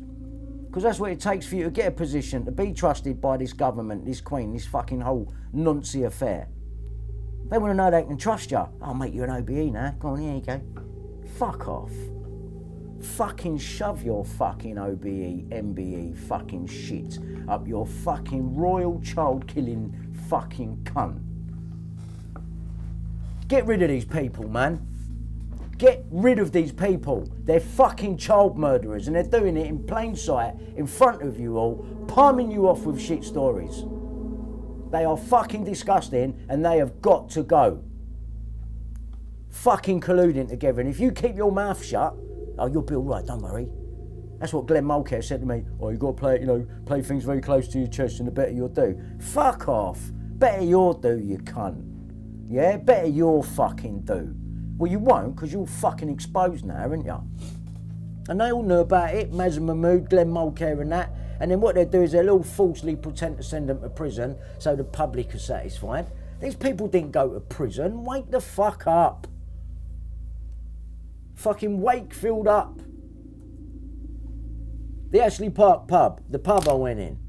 33 seconds from the bus stop to Bellfield's, and just down the road, the fucking pub is 33 years old. And this is the pub where Michael Payne and Levi Bellfield would go in and have a drink. I go in there and talk to an 18-year-old barman who just happens to tell me, oh yeah, my dad got in his cab once. Did he? Right, so there's a Bellfield connected to this place. Benfield. I said, Benefield. He went, Benfield. Oh, right, what's his name? Comrade? No. Well, yeah, he is, because I've got a fucking screenshot of him being connected to it. January 2022. So what are you lying for? Masonic pub. They all know more than they're letting on, mate. I'm telling you. Masonic pub, fucking Masonic amount of fucking seconds away from the bus stop killer. You fucking piss takers. You're no better than Peter Duke's live tweeting the fucking hacking trial. Jill Dando, don't worry, I'm getting to that one, Stevie Wonder. Are you going to be able to see this shit, all right? Comrade Benefield, local guide, level 6. 6. There's that number again. 6. All right. Do you remember this? Do you remember that? Whose doorstep's that one? Go on, have a guess. See if you can remember. There's a little test for you. All right. Go on. Whose doorstep is this? Do a little quiz while we're going along. Whose doorstep's that? No, it's not Surrey Police. Let's see who's been listening. Whose doorstep's that? Yes. Yep. All right. Who got that? Who got in there first? Debbie. Debbie got in there first. Closely followed by the others. All right. No, it's not Bob Dowler. There you go, Missy X. Right. Bellfield. You're right. Right. Bellfield step from his Twickenham address in 1996. Right, when he lived there with Collings. Right. Now, this is a girl on the Google Maps walking past Bellfield's old house, because I screenshotted this just the other day. There's a little girl walking past Bellfield's with that on his doorstep, and look at her trainers. Now, what's the chances of a little girl walking past a house that Bellfield used to live in, where he's got international moving services registered to? And there's a little girl walking past with Checkerboard on her trainers as well. That's like, this is what we do. This is an advertisement. You know, it's not meant to be obvious, but it is if you've got eyes to see. And I've got eyes to see. And the chances of that being a fucking another coincidence, along with all the other Checkerboard stuff, right? No, sorry, that's not a coincidence. And I'm going to show you more, right?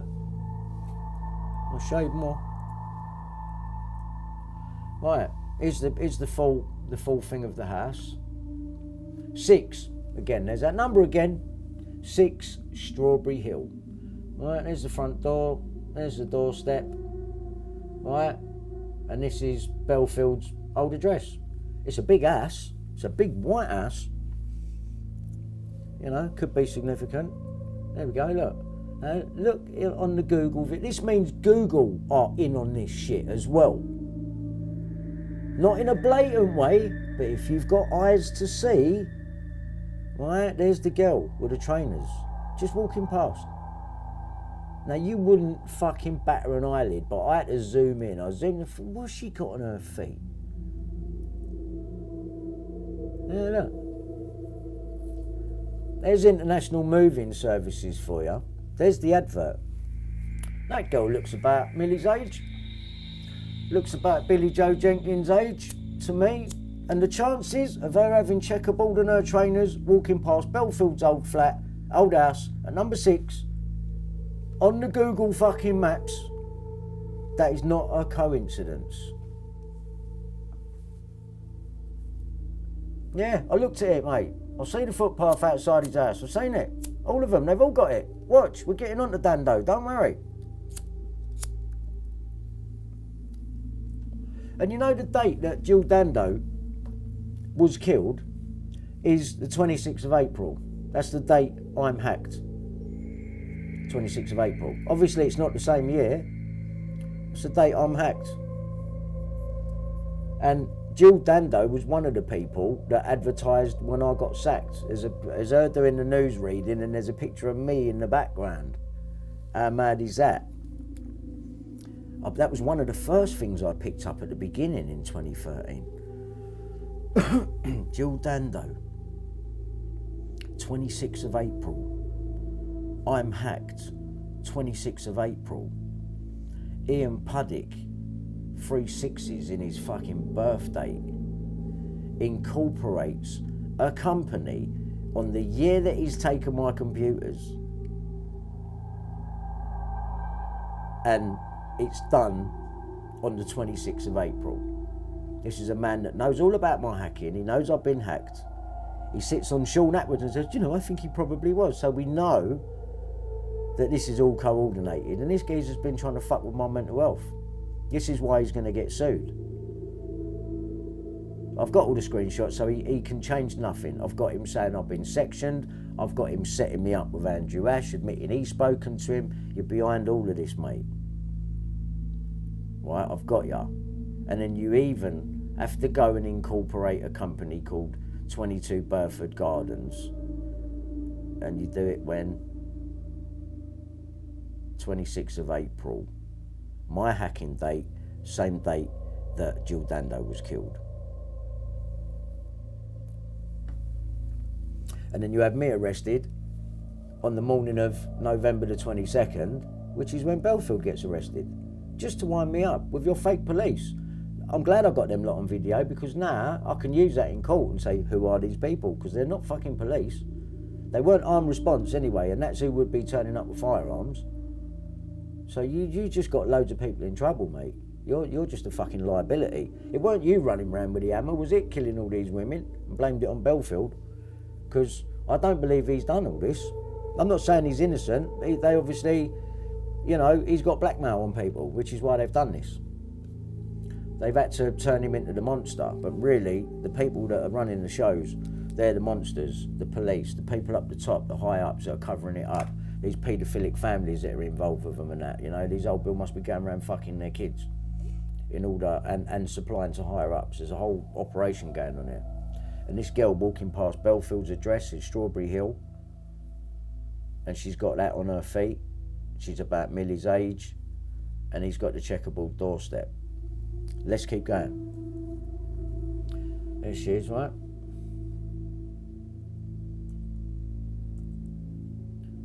Look at even the cross bit on the bit as you're going into his parking bit. Look at the floor, look. Oh fuck, sorry, hang on. Sorry about that. Look at the floor. I'll go back to the picture before I was on there, yeah? There's another close up of the girl. Alright, she's about Millie's age, mate.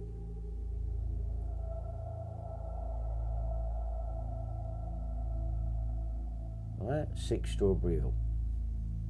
Millie Dowler anagram. My Lie World. And that fits letter for letter as well, that.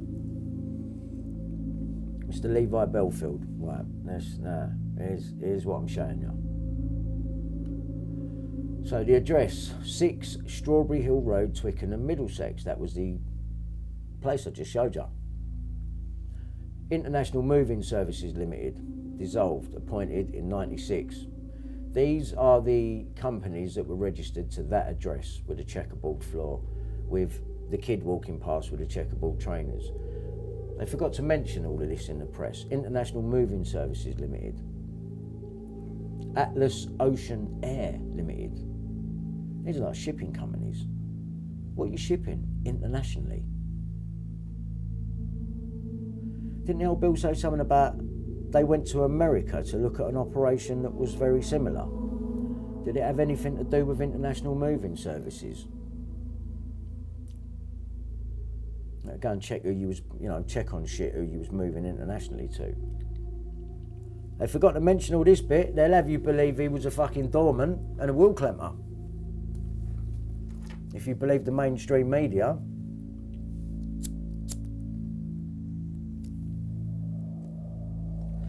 Don't get it twisted.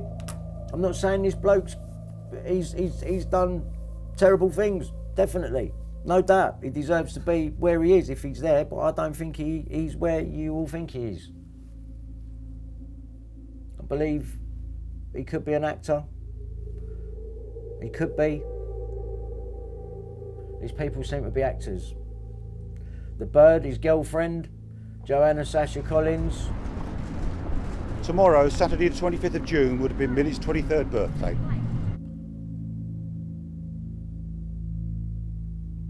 A collar.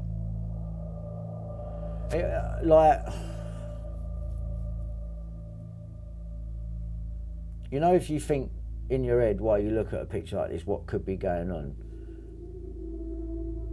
What must be going on? Horrifies me, man.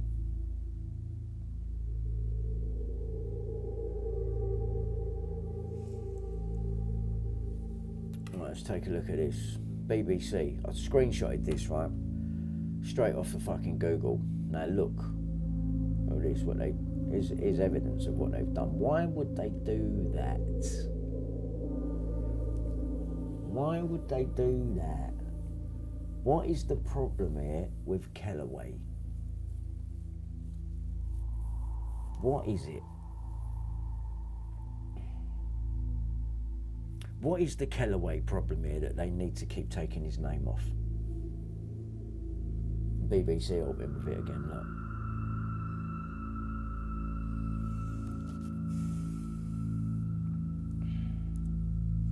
Right, let's keep going.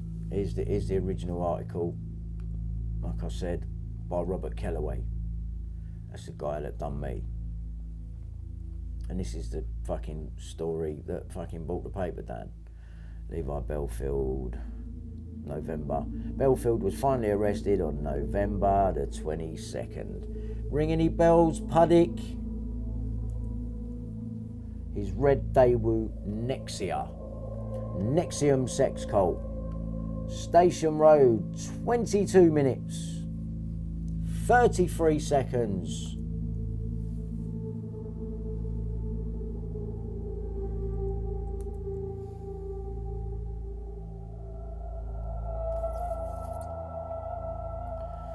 During his trial, Bellfield refused to give evidence in his defence. He'd been told to say nothing. During his closing speech for the prosecution, Brian Altman QC accused Bellfield of putting Millie's grieving parents on trial and described the 13-year-old, who's 33 today, by the way, as an intelligent girl who was in the top set at school. He said it was a ludicrous theory to suggest Millie had run away and was dark or depressive. Bellfield went undetected until his arrest in November 2004. Convicted in 2005, and then they what's named, didn't they?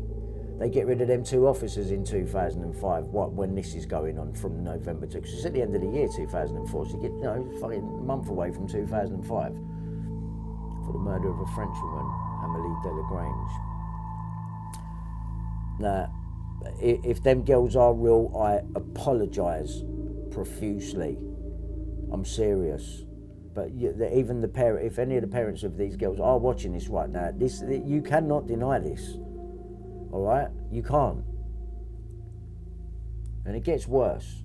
It's going to get worse. Please knock on the door. 11 occasions. Millie vanished in Walton-on-Thames, Surrey, as she walked home from school. Hang on, I'm not doing it. What's happened there? We've jumped. Old Bailey found, an Old Bailey jury found Bellfield 43 guilty of abducting and murdering her as she walked past his home.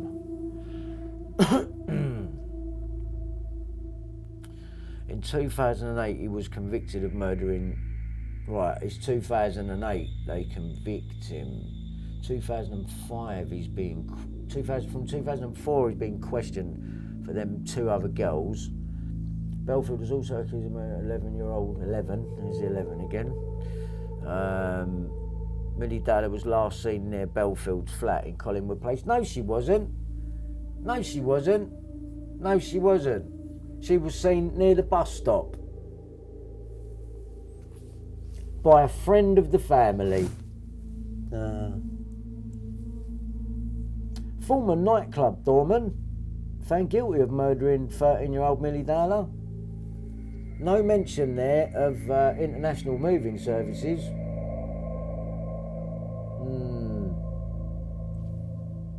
Strange, isn't it? No one picked up on it. Mr. Ian Ronald Puddick is the company that I told you about. Mr. Ian Ronald Puddick, director, date of birth, 360 Satan, 26th of April 2017.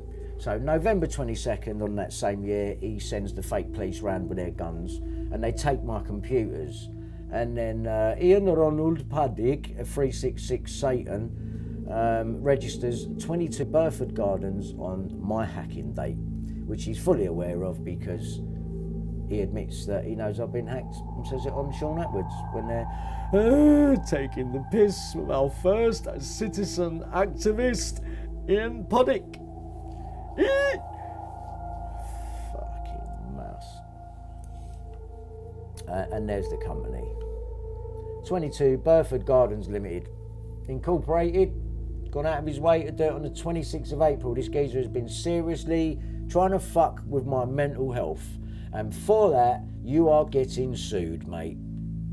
You are getting sued. I've got no problem proving it, Ian. You're not getting rid of these screenshots. They've been backed up many fucking times. And people have downloaded these videos. It's over for you, mate. Over for you. Fucking with people's mental health, yeah? You think you're fucking clever. Brian Harvey. Films moment, police arrest him. Wednesday the 22nd of November. Done the same morning as Bellfield would have been arrested. Right, there's no denying it. No denying it. Wednesday, 22nd of November. 22nd of November. Bellfield was arrested on the morning of the 22nd of November. What do you think of that? And it ain't over yet. What do you think of that? And they're not playing games.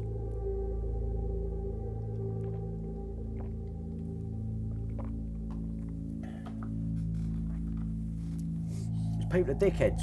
Yeah, 11:22, yeah. And done by 33, just to top it off. Mason. You see he's a Mason. You see the picture of him earlier. Lunch with the master.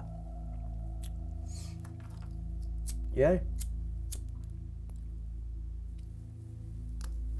Alright, let's keep going. Ace of Hearts. Now, I haven't fully worked this one out yet, but this was Crime Watch. And this is about the Millie Dowler case. Ace of Hearts. When I checked it out, there's a few meanings. There's some interesting things around Millie's case. A message that was left on her phone signing off Piggo Baby. I'm sure I've done a search on that, and it turns up with this little pig character who doesn't want to do as it's told. I thought that was very telling. Bellfield killed Millie, age 33.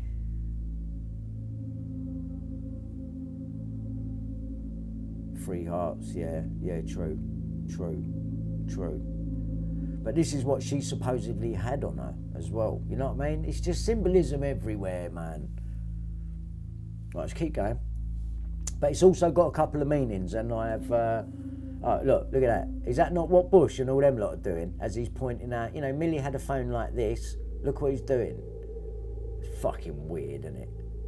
That's weird. It's an awkward way to show anything, isn't it? You wouldn't do that. You point with your forefinger. He's going out of his way to show you the Baphomet.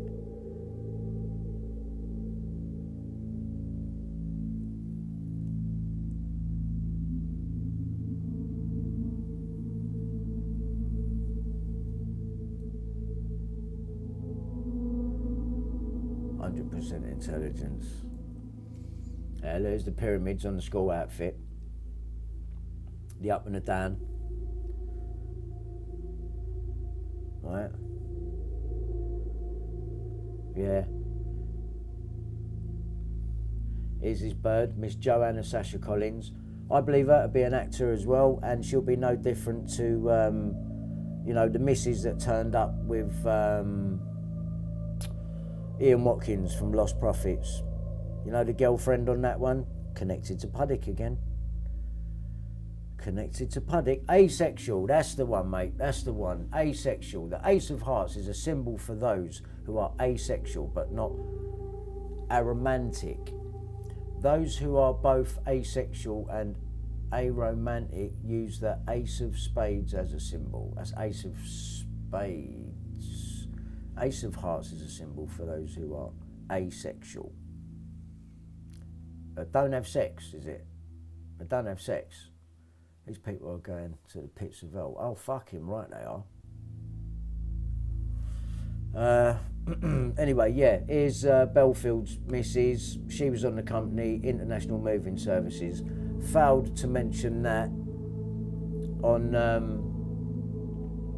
every TV interview that I've ever seen. You know, I've got most of them.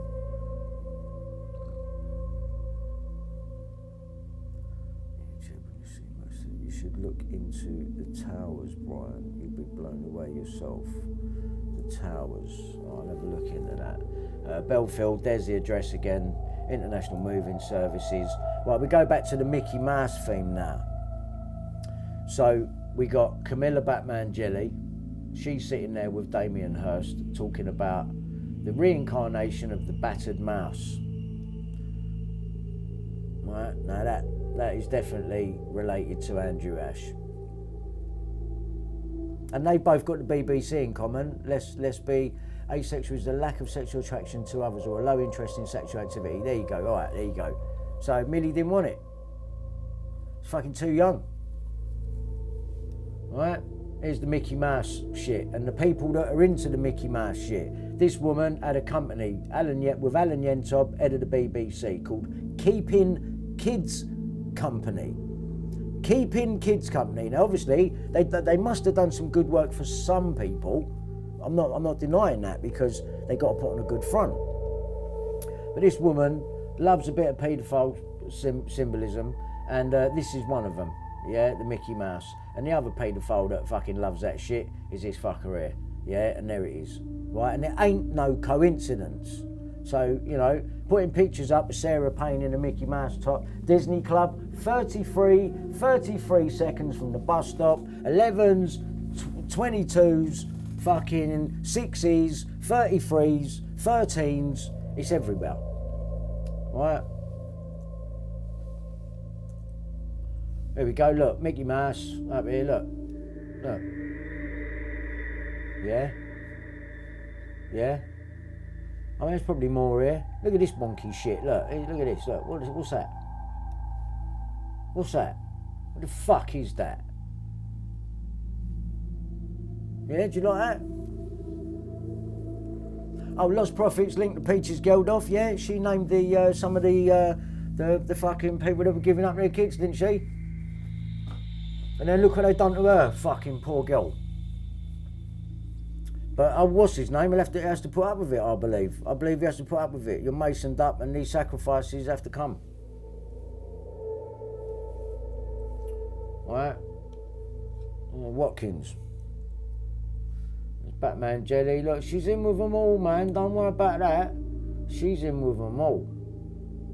She's in with them all. Fucking Miss Umbongo. Umbongo. I like it in the Congo. Bring on bongo back, that would be good. I liked on bongo. Don't bring it back with a spa time though. Alright, I'll get rid of that. Let's keep going. Oh look, here we go. A night out, Camilla. What the fuck?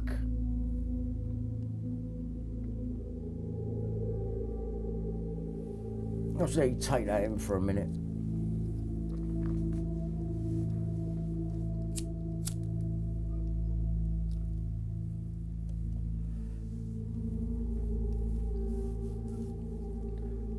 If you can hear a dog whimpering in the background, that's Trigger.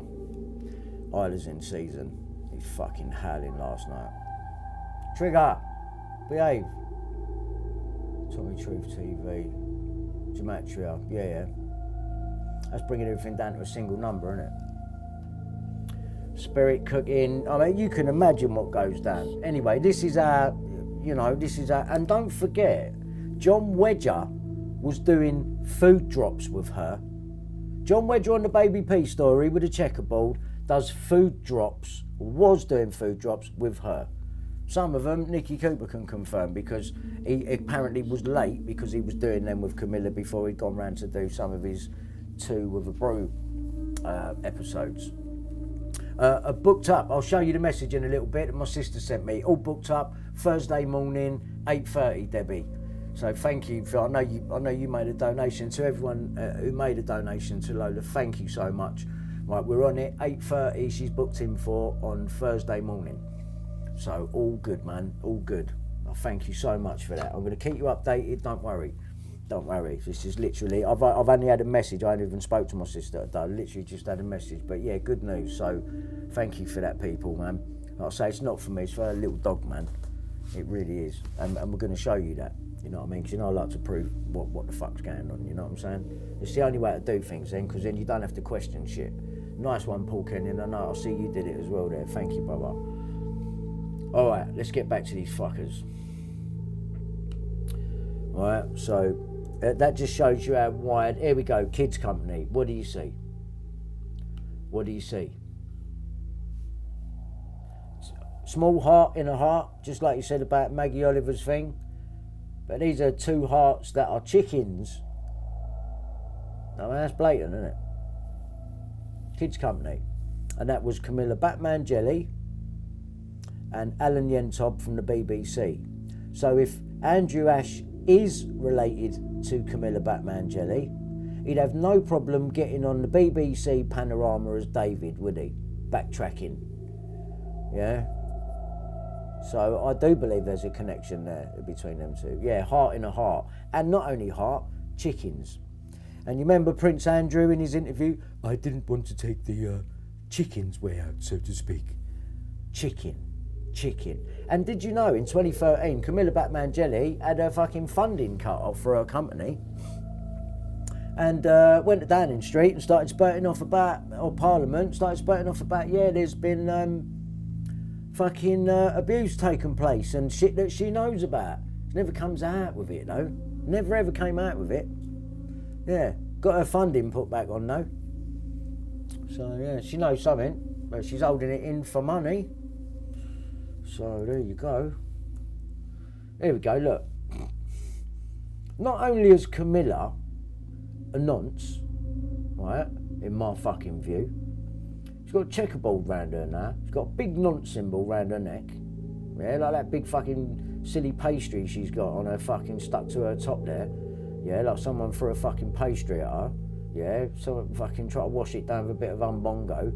There's your checkerboard, and there's your paedophile symbol, right in the middle there. That thing. That's a paedophile symbol, right? And there's your checkerboard again. Paedophile, checkerboard, paedophile, checkerboard, hand in hand, right? This is interesting. The house, what she had. What's it called? The White House. Who else do we know with a house like that who's into Mickey Mouse and paedophiles? Da-na-na! My old manager. That's after he's had a tummy tuck pretending he's got cancer. You know the drill. on that one. But his house is called the Big White House. Yeah, he got a septic tank in the back garden as well. Couldn't see it on the overhead view. Where is it? Underneath your little patch with your deck chairs and that? Is that where you dissolve them? Is it? You dissolve them there in the back garden? Come in by sea, do they? You fucking rotter. Try and destroy me, you cunt, yeah? Look at you, you fucking human light bulb cunt. There you go, look. They fucking love it, don't they, look. Cunt thinks he can fucking destroy lives. I know you're alive, mate. I know you're fucking run and hid with the help of the fucking media. Gotta take these people down, man, one by one. What do you think of that? Watkins with Esther Ranson. He's got stupid hands, hasn't he? See, this will be the problem as well. Childline. This man should not have nothing to do with Childline, and neither should she. Damien Hirst, Sicko too, all of them, modern art scene. Well, that's how they do it, you know what I mean? I'll let Nicky Cooper explain about the arts and embassies, you know what I mean? Because that's all in conjunction with this shit as well. Art, well, who else likes art? Ian Puddick, loves art. Got video of him walking around an art gallery. Art, that's their cover. No, art. So, yeah, Watkins being in with her, that is not good. And we now come back to Robert Kellaway's story, magically changed into the woman who's recently done a story on Bronson, talking about Bellfield. Magically, after 20 years, Sarah Arnold appears. Yeah, there's Sarah Arnold. When they changed Kellaway's name on that story.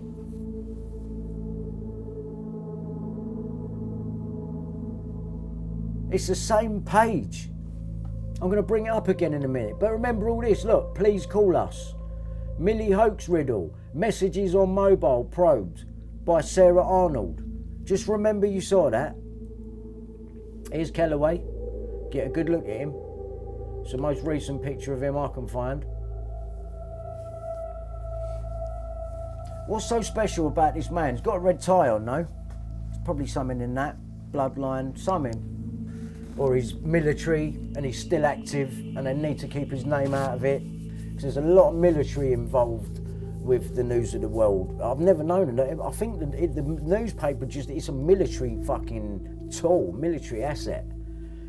And they're protecting this guy for some reason. Because he phone hacks me, taps me, sets me up, puts me in prison illegally over a civil matter. He's ringing the police. Those police today, who used to be the Serious Crime Directorate for Essex, is now a Christian pastor in Southend called Reverend Eastwood Evan. And he's got a GoFundMe for his building, which is for 500 grand. Well, I'll carry on. Right, here's the same article, please. Okay. Right, what did I say? Please call us. Messages on mobile probed. Robert Kellaway. Robert Kellaway. I was going to let that sink in for a minute because... Just let that sink in. And look at Millie in that picture there. She looks a little bit done up as well there. You know? For 13, does she not look a bit make-uppy there, like? Do you know what I mean?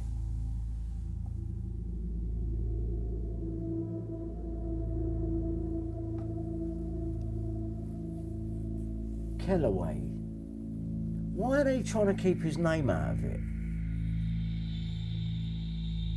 Why have they changed his name to Sarah Arnold when we know it was him that was put in the team with Greg Miskill and Conrad Brown and Mazzo and all that? We know this. The team that was set up by Rebecca Brooks, who claims she don't know nothing either. You know, how did you not know nothing? You set the fucking team up. Done Sarah's law with, you know, you got her an MBE. You're in there talking to the Prime Minister. You know what I mean? Cameron, all matey and that. Right, so we've come to the bottom of that folder.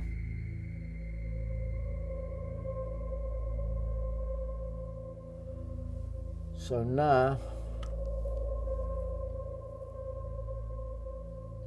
I'm going to go to this folder, and this one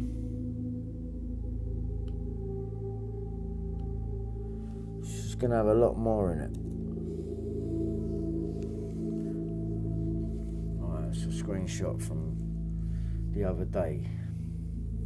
And I'm looking at, have we seen any moving footage of these children?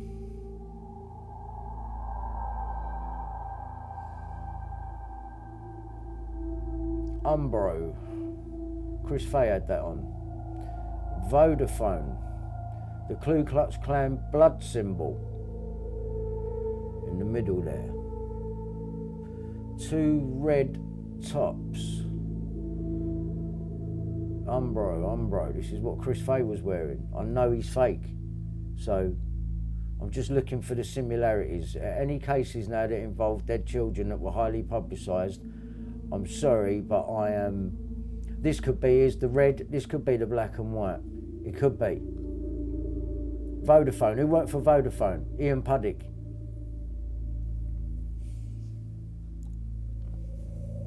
Just saying. Sean Jenkins, Billy Joe Jenkins, doing the Bob Dowler and Andrew Ash hand signs. Peter Jukes hacked off.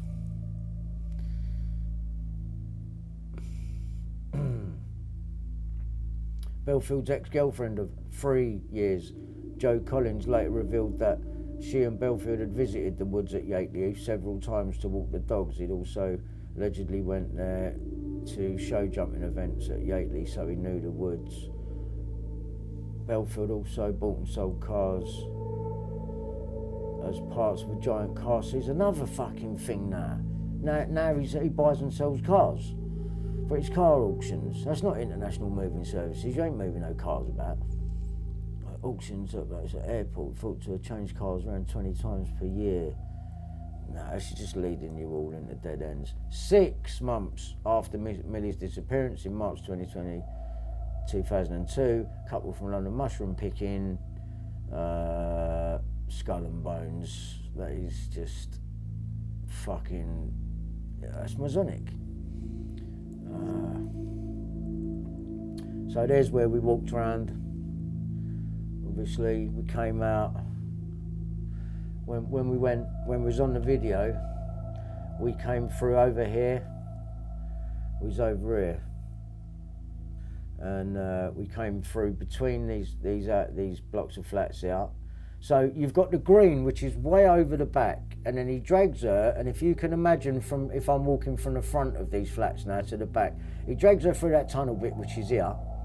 We come out here, we walk round here, we come round here on the inside of this car, and I get to here, and I thought it was this block, but it weren't. We walked in round here and we went to this door, and if you remember, this window was open.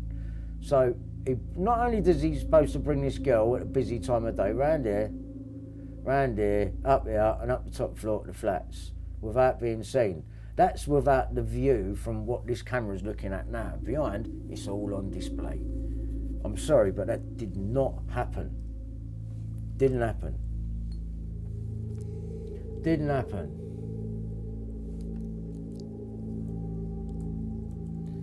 Right, so there's a lot of screenshots here. There's Bob Dowler with a 6. Nothing goes out unless they want it to. These smiles I cannot get over while she's talking about her dead sister. I couldn't even come on and talk to you that morning, I thought. Like when I found out Lola weren't well, after I found out she hadn't passed away. I couldn't even hold it together. I couldn't cut. That's why I didn't bother come on and talk and do the fundraiser thing. I just had to put a thing up. I went to do it and I just couldn't. I couldn't hold it together.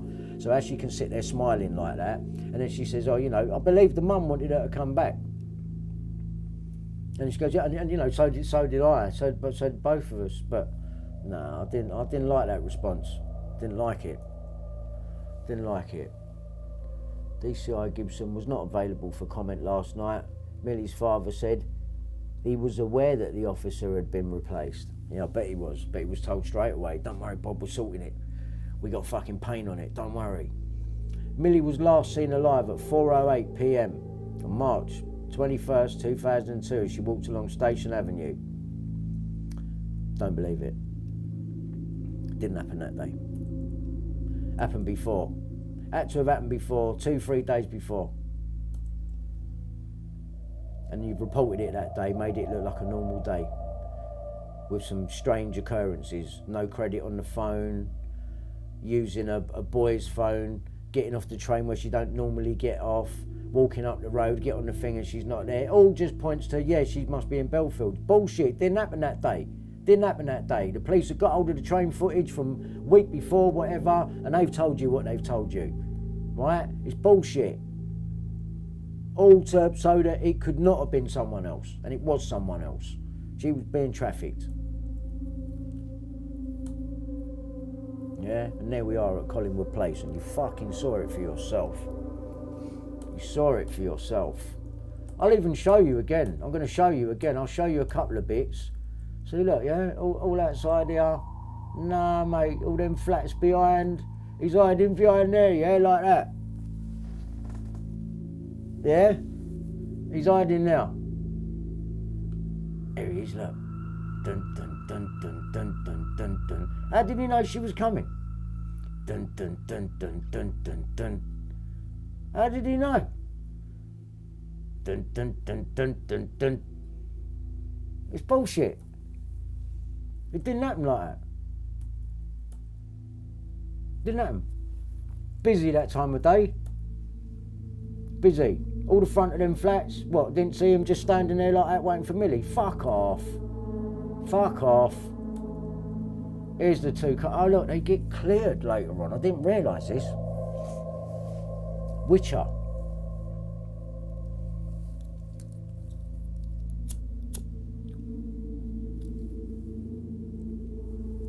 I wonder if that Witcher's got anything to do with the Witcher that knows John Wedger. Bet he does.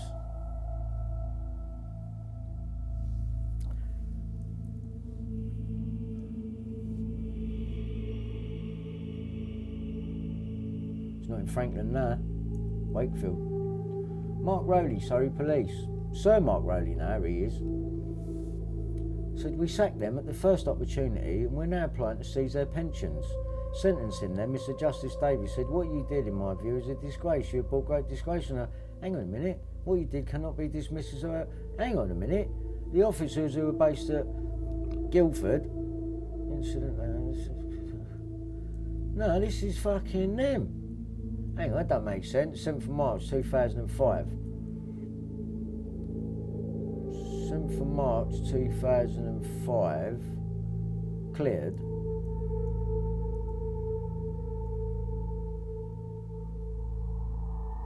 Date on that one. That was 2005, I'm sure it was. Could have been fucking cleared the same year. Armchair detective. Oh, I don't know. Something about Walton. Michael Payne. Pharmacies. Here's a number that was on my phone hacking. And it's this chemist. Mitcham, Surrey.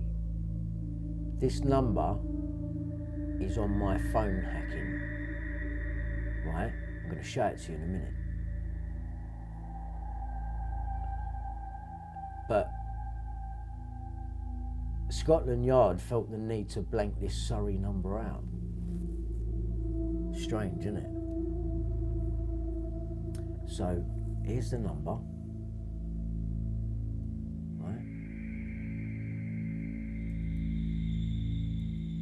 is my old number. I typed it in, I thought, let me see what's going on with it. Oh, look. Mitchell, Surrey. Where does Millie Dowler live? Surrey. Whose Mulcair note was that? Mine. Look at this. Huntley was convicted of the murder of both girls on the 17th of December 2003. Huntley. So this is the Soham girls now. This is another case. So we're talking about Sarah Payne, Huntley, Millie Dowler. I'm not sure, what was the date on Billy Joe Jenkins? Was that 2001? Right, this whole time of all of these murders of these children, they've been hacking me the whole time as well. So let me take you back to a Mulcair note. Right, look at the date. This is page 58, this one, right? I've got 58 and 60. Right, watch this. 11th of the 12th, 03. What was the other one? The 2nd of the 5th, 02. So let's just go with that time span. We're going from Millie Dowler, right, to Soham, 17th of the 12th, yeah? He gets done. 11th of the 12th, they're still doing me.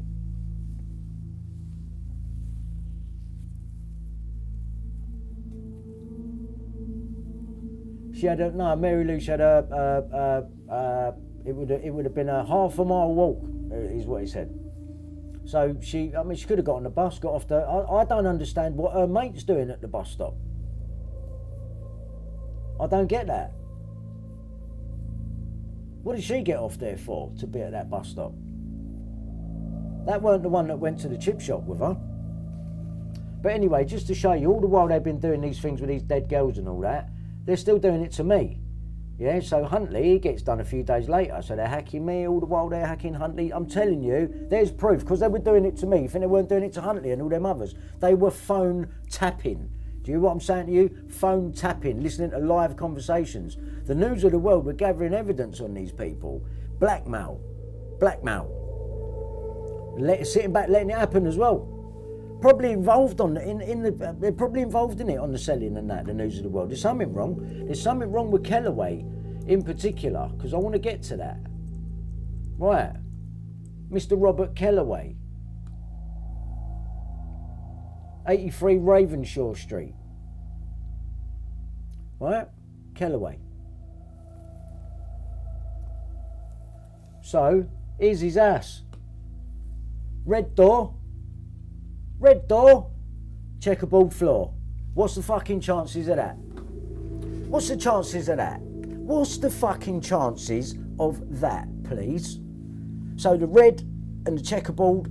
So you've got Bellfield's flat, 6, Bellfield's house, big white house, fucking 6, whatever the name of Strawberry Hill, Twickenham. With a little girl walking past with that same checkerboard on her trainers, past an international moving services house, which is Bellfield, who supposedly kills little girls, right? And now when I look into Robert Kellaway, look what he's got. He's got a red door. Yeah, he's got a checkerboard floor. Bellfield had a red car and a checkerboard step and a checkerboard pair of trainers on a little girl walking past. And you got checkerboard on the bottom of the fucking toys in the Sarah Payne case, and you got checkerboard on the tie of the geezer talking about the Billy Joe Jenkins case, or the Soham case, sorry. So how can all of this be coincidence? And what's so special about Kellaway? What's so special about this geezer?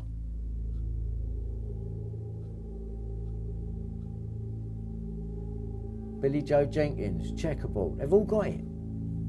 They've all got it. Baby P, checkerboard.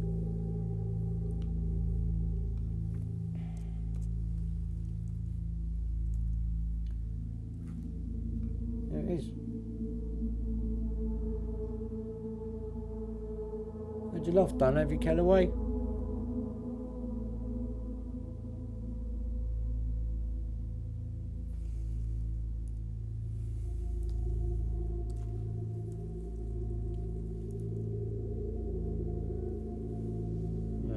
Kellaway Media Limited. So we know we're looking at the right person. Incorporated on the 28th of April.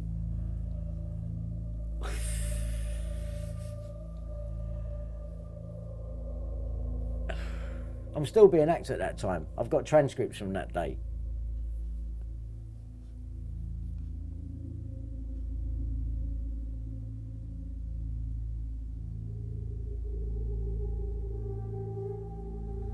'65.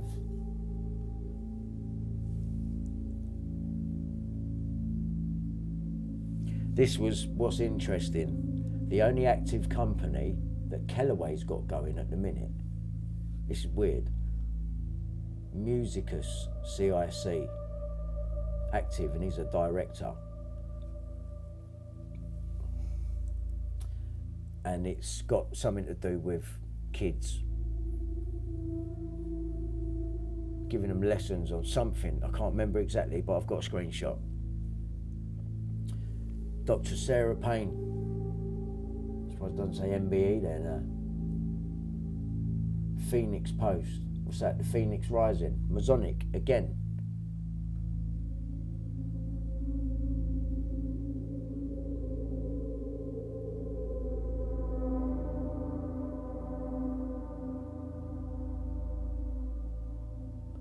Well, that one only lasted 4 months. Appointed 7th of the 6th 10. 2nd of the 10th 10.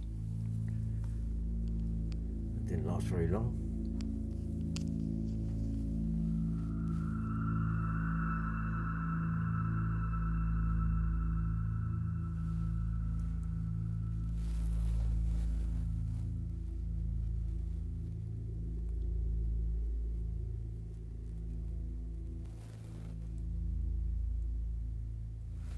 Sarah and Michael Payne pictured in their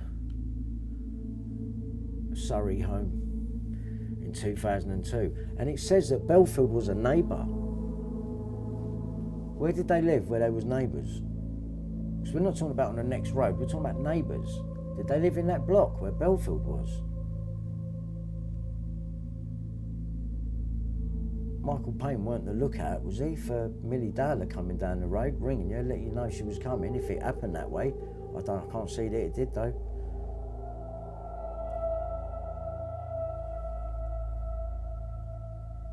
Max Clifford, he lived there.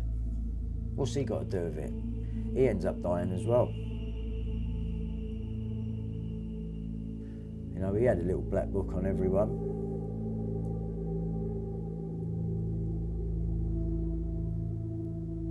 Max Clifford's death ruled as natural causes as inquest reaches verdict. Bet they did. And you know who else? Oh, it's not a pyramid on your top there, is it? Look, more check. Fuck's sake. 6.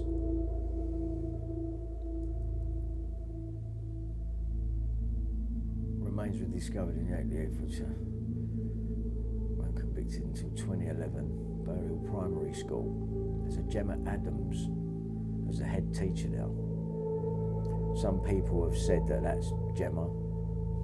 Whether it is or not, I don't know. Burhill. And that's where Sarah Payne went.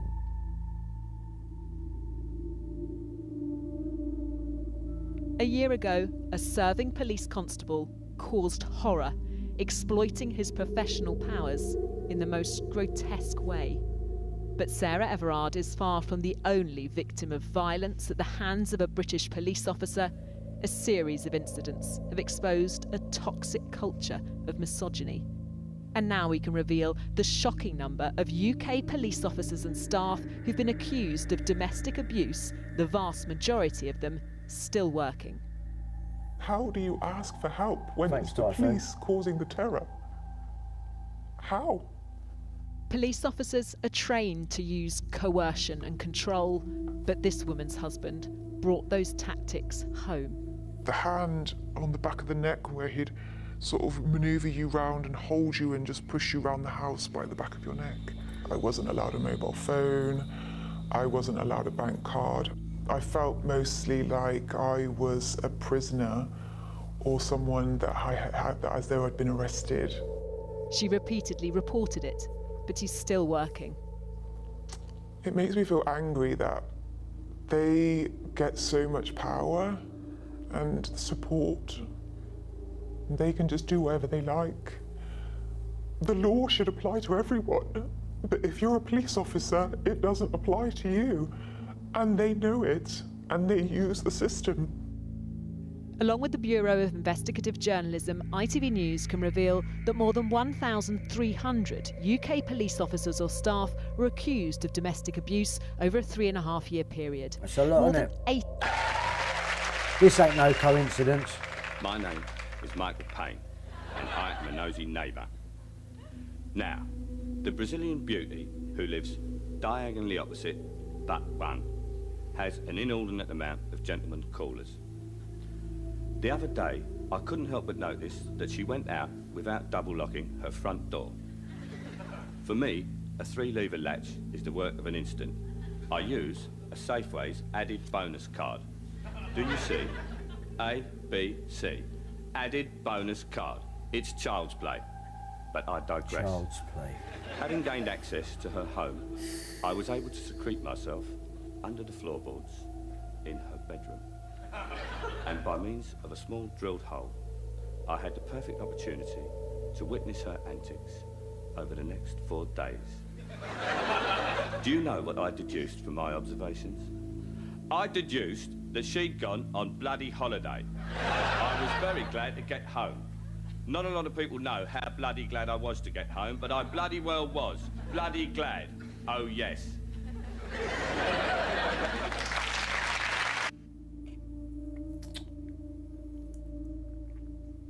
There's the Walton Hop. King ran child sex ring for stars. This sting was done by Mazza Mahmood, who works with Conrad Brown, who was working with Kellaway at the time of Millie's hacking and mine.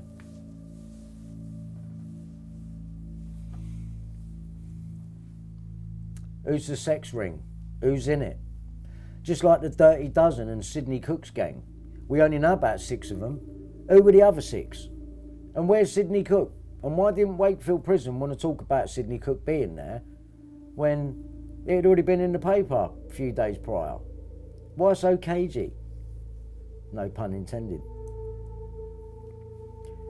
News of the World investigates by Mazza Mahmood and Ben Proctor. And both of these people have worked with Christine Joanna Hart. So when she was asking me about the Red Rooms, she just wanted to find out to see what I knew. And Mazza wouldn't have been doing a sting on Jonathan King for his own good, or for the good of the people. Oh, sorry, false. Look, here we go, investigative. There you go. I hadn't even read that bit. Investigators, an officer working on Operation Arundel set up by the Surrey Force to investigate the ring, said you'd be amazed at their identities. They've made their names for being squeaky clean. Surrey police know about the paedophile ring. Working with Mazza Mahmood. I didn't know that. I hadn't even read that bit. Fuck. So I'm going to play his record just now. Very proud we are of the one and only Mr. Jonathan King. Jonathan King has reportedly been arrested on suspicion of child sex offences in the 1970s and 80s. Streets full of people, all alone. The 70-year-old former music mogul was arrested at his home in Bayswater, West London, after claims he assaulted boys under the age of 16 at a popular disco in Walton-on-Thames. There we go, Walton, look, you know what I mean? Walton. Surrey police officers removed evidence bags from King's house and requested anyone with further information to contact them. 2 other men, aged 77 and 86, also from Walton-on-Thames, have also been arrested on suspicion of the same offence. As well as having a number 4 hit in 1965 with Everyone's Gone to the Moon, King discovered and named Genesis and worked on BBC shows such as No Limits and The Great British Song Contest. His career came to an end in 2001 when he was sentenced to 7 years in prison for sexually abusing 5 boys, aged 14 to 15, in the 1980s. Brian Marjoram and Jeremy Payne on that one. What did Jonathan King know? To put him away in 2001.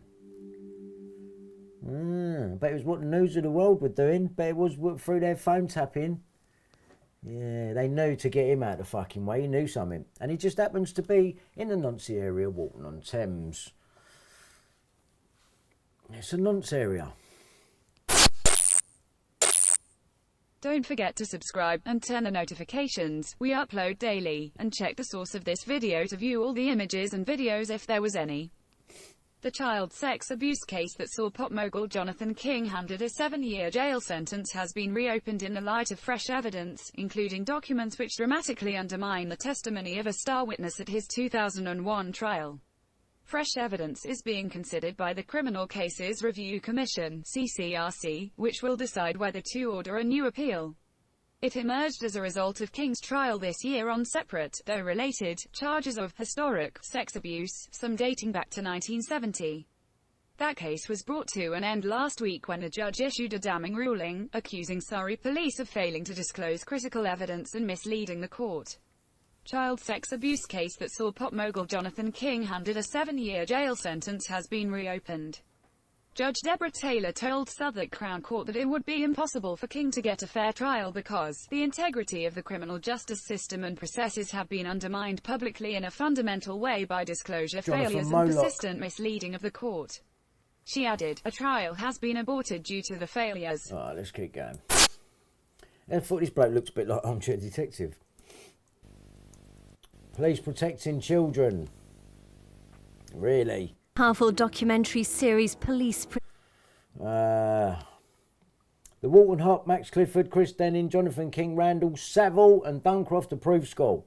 Don't tell me that weren't a nonce area. And to top it off, Tam Patton, who managed the Bay City Rollers. There you go. There you go. Bellfield. He was a police informant. His usefulness to the Met was last night feared to be one reason the child sex monster and serial rapist dodged justice for so long, because he was he's an informant. But what was it that Richard D. Hall called him? A human something resource. A human something resource. He called. I can't remember what he called him now. More supporting evidence of a pedo ring. Right, yeah, this is my old video there. Millie Dowler, 30 years later. Fucking Jill Dando. Jill Dando. Jill Dando. That's what we're going to do. We're going to have a look at Jill Dando. That's what we're going to do. We're going to have a look at Jill Dando.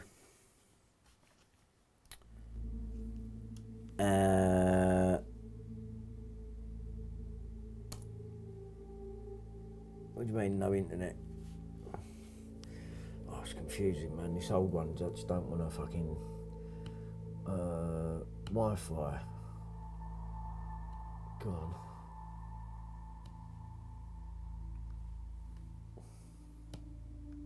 Come on. Jill Dando. Right, here we go. Jill Dando house.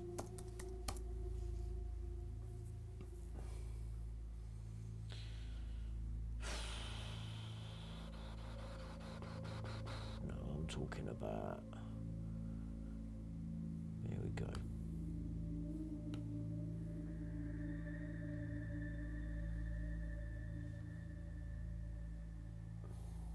you see, people? Jill Dando's house.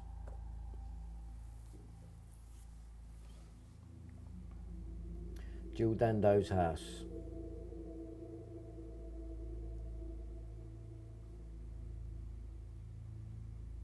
It's like Kellaway, isn't it? And it's like Bellfields and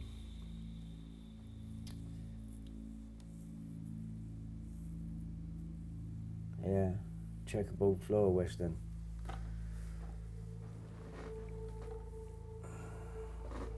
(26th of April) she dies. Same day as Children in Need. Yeah, that's right, Shelley.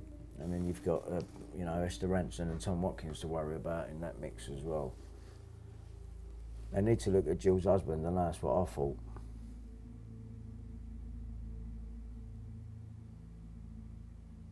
Two and 9. Gematria is 11. Door number. So the door number in Gematria, that's a, well, it wouldn't be, would it? It'd be 1 and 1, it'd be 2 in Gematria. So 2 and 9 is 11, unless you're taking it as that.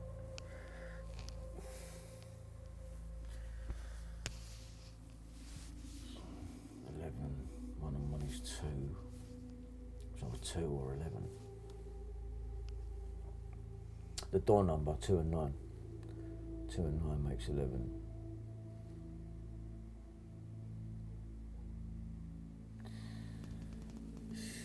So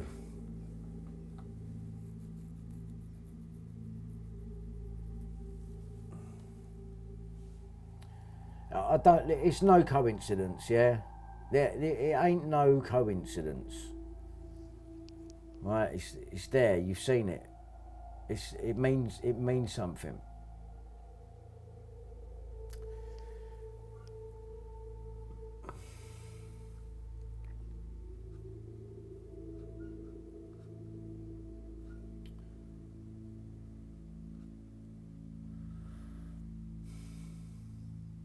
Right, pillars.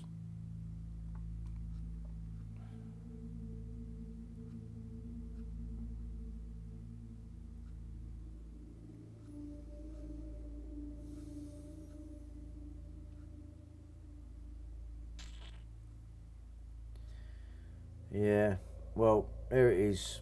So, you know, what is going on? What is going on there? What the fuck is going on? Because this means something. That's all I know. It means something. It's not coincidence. This is signalling. That's what that is. So, yeah, I think that's it for now. I just wanted to do that. I've been meaning to do it for a while, because then that brings you up to speed when I show you more stuff, like we've done this bit. But I think you'll agree, there's no coincidence in all of this. Watch the thing back and have a look at where the checkerboard comes up and everything over again, knowing that you got, you know, Kellaway, Sean Jenkins, John Wedger, Baby P, Levi Bellfield. There's too much, and it all points to the same shit all the time. So, was her fiance later got caught job delivering royal bait? I don't know, man. Don't know. That's Jill Dando's place, yeah. Yeah. Well, there you go. So, that's been me. What's the time? I'm confused there. Got two computers going. What's the time there? 4th of April, 17:56, 5:56, nearly 6 o'clock. Dinner time. I'm starving. Right, I'm going to go. Thanks for tuning in. Thank you, Typhoon Manchester. I'll see you there. Thank you, Lewis, and thank you for everyone tuning in. Like I said, I think you'll agree, it's not a coincidence. So, yeah, it's just shocking, man. I know they're saying in it, fucking, you know, this is sick. This is fucking sick. These people are sick. Disgusting. Anyway, I'll see you later, people, yeah? Take care.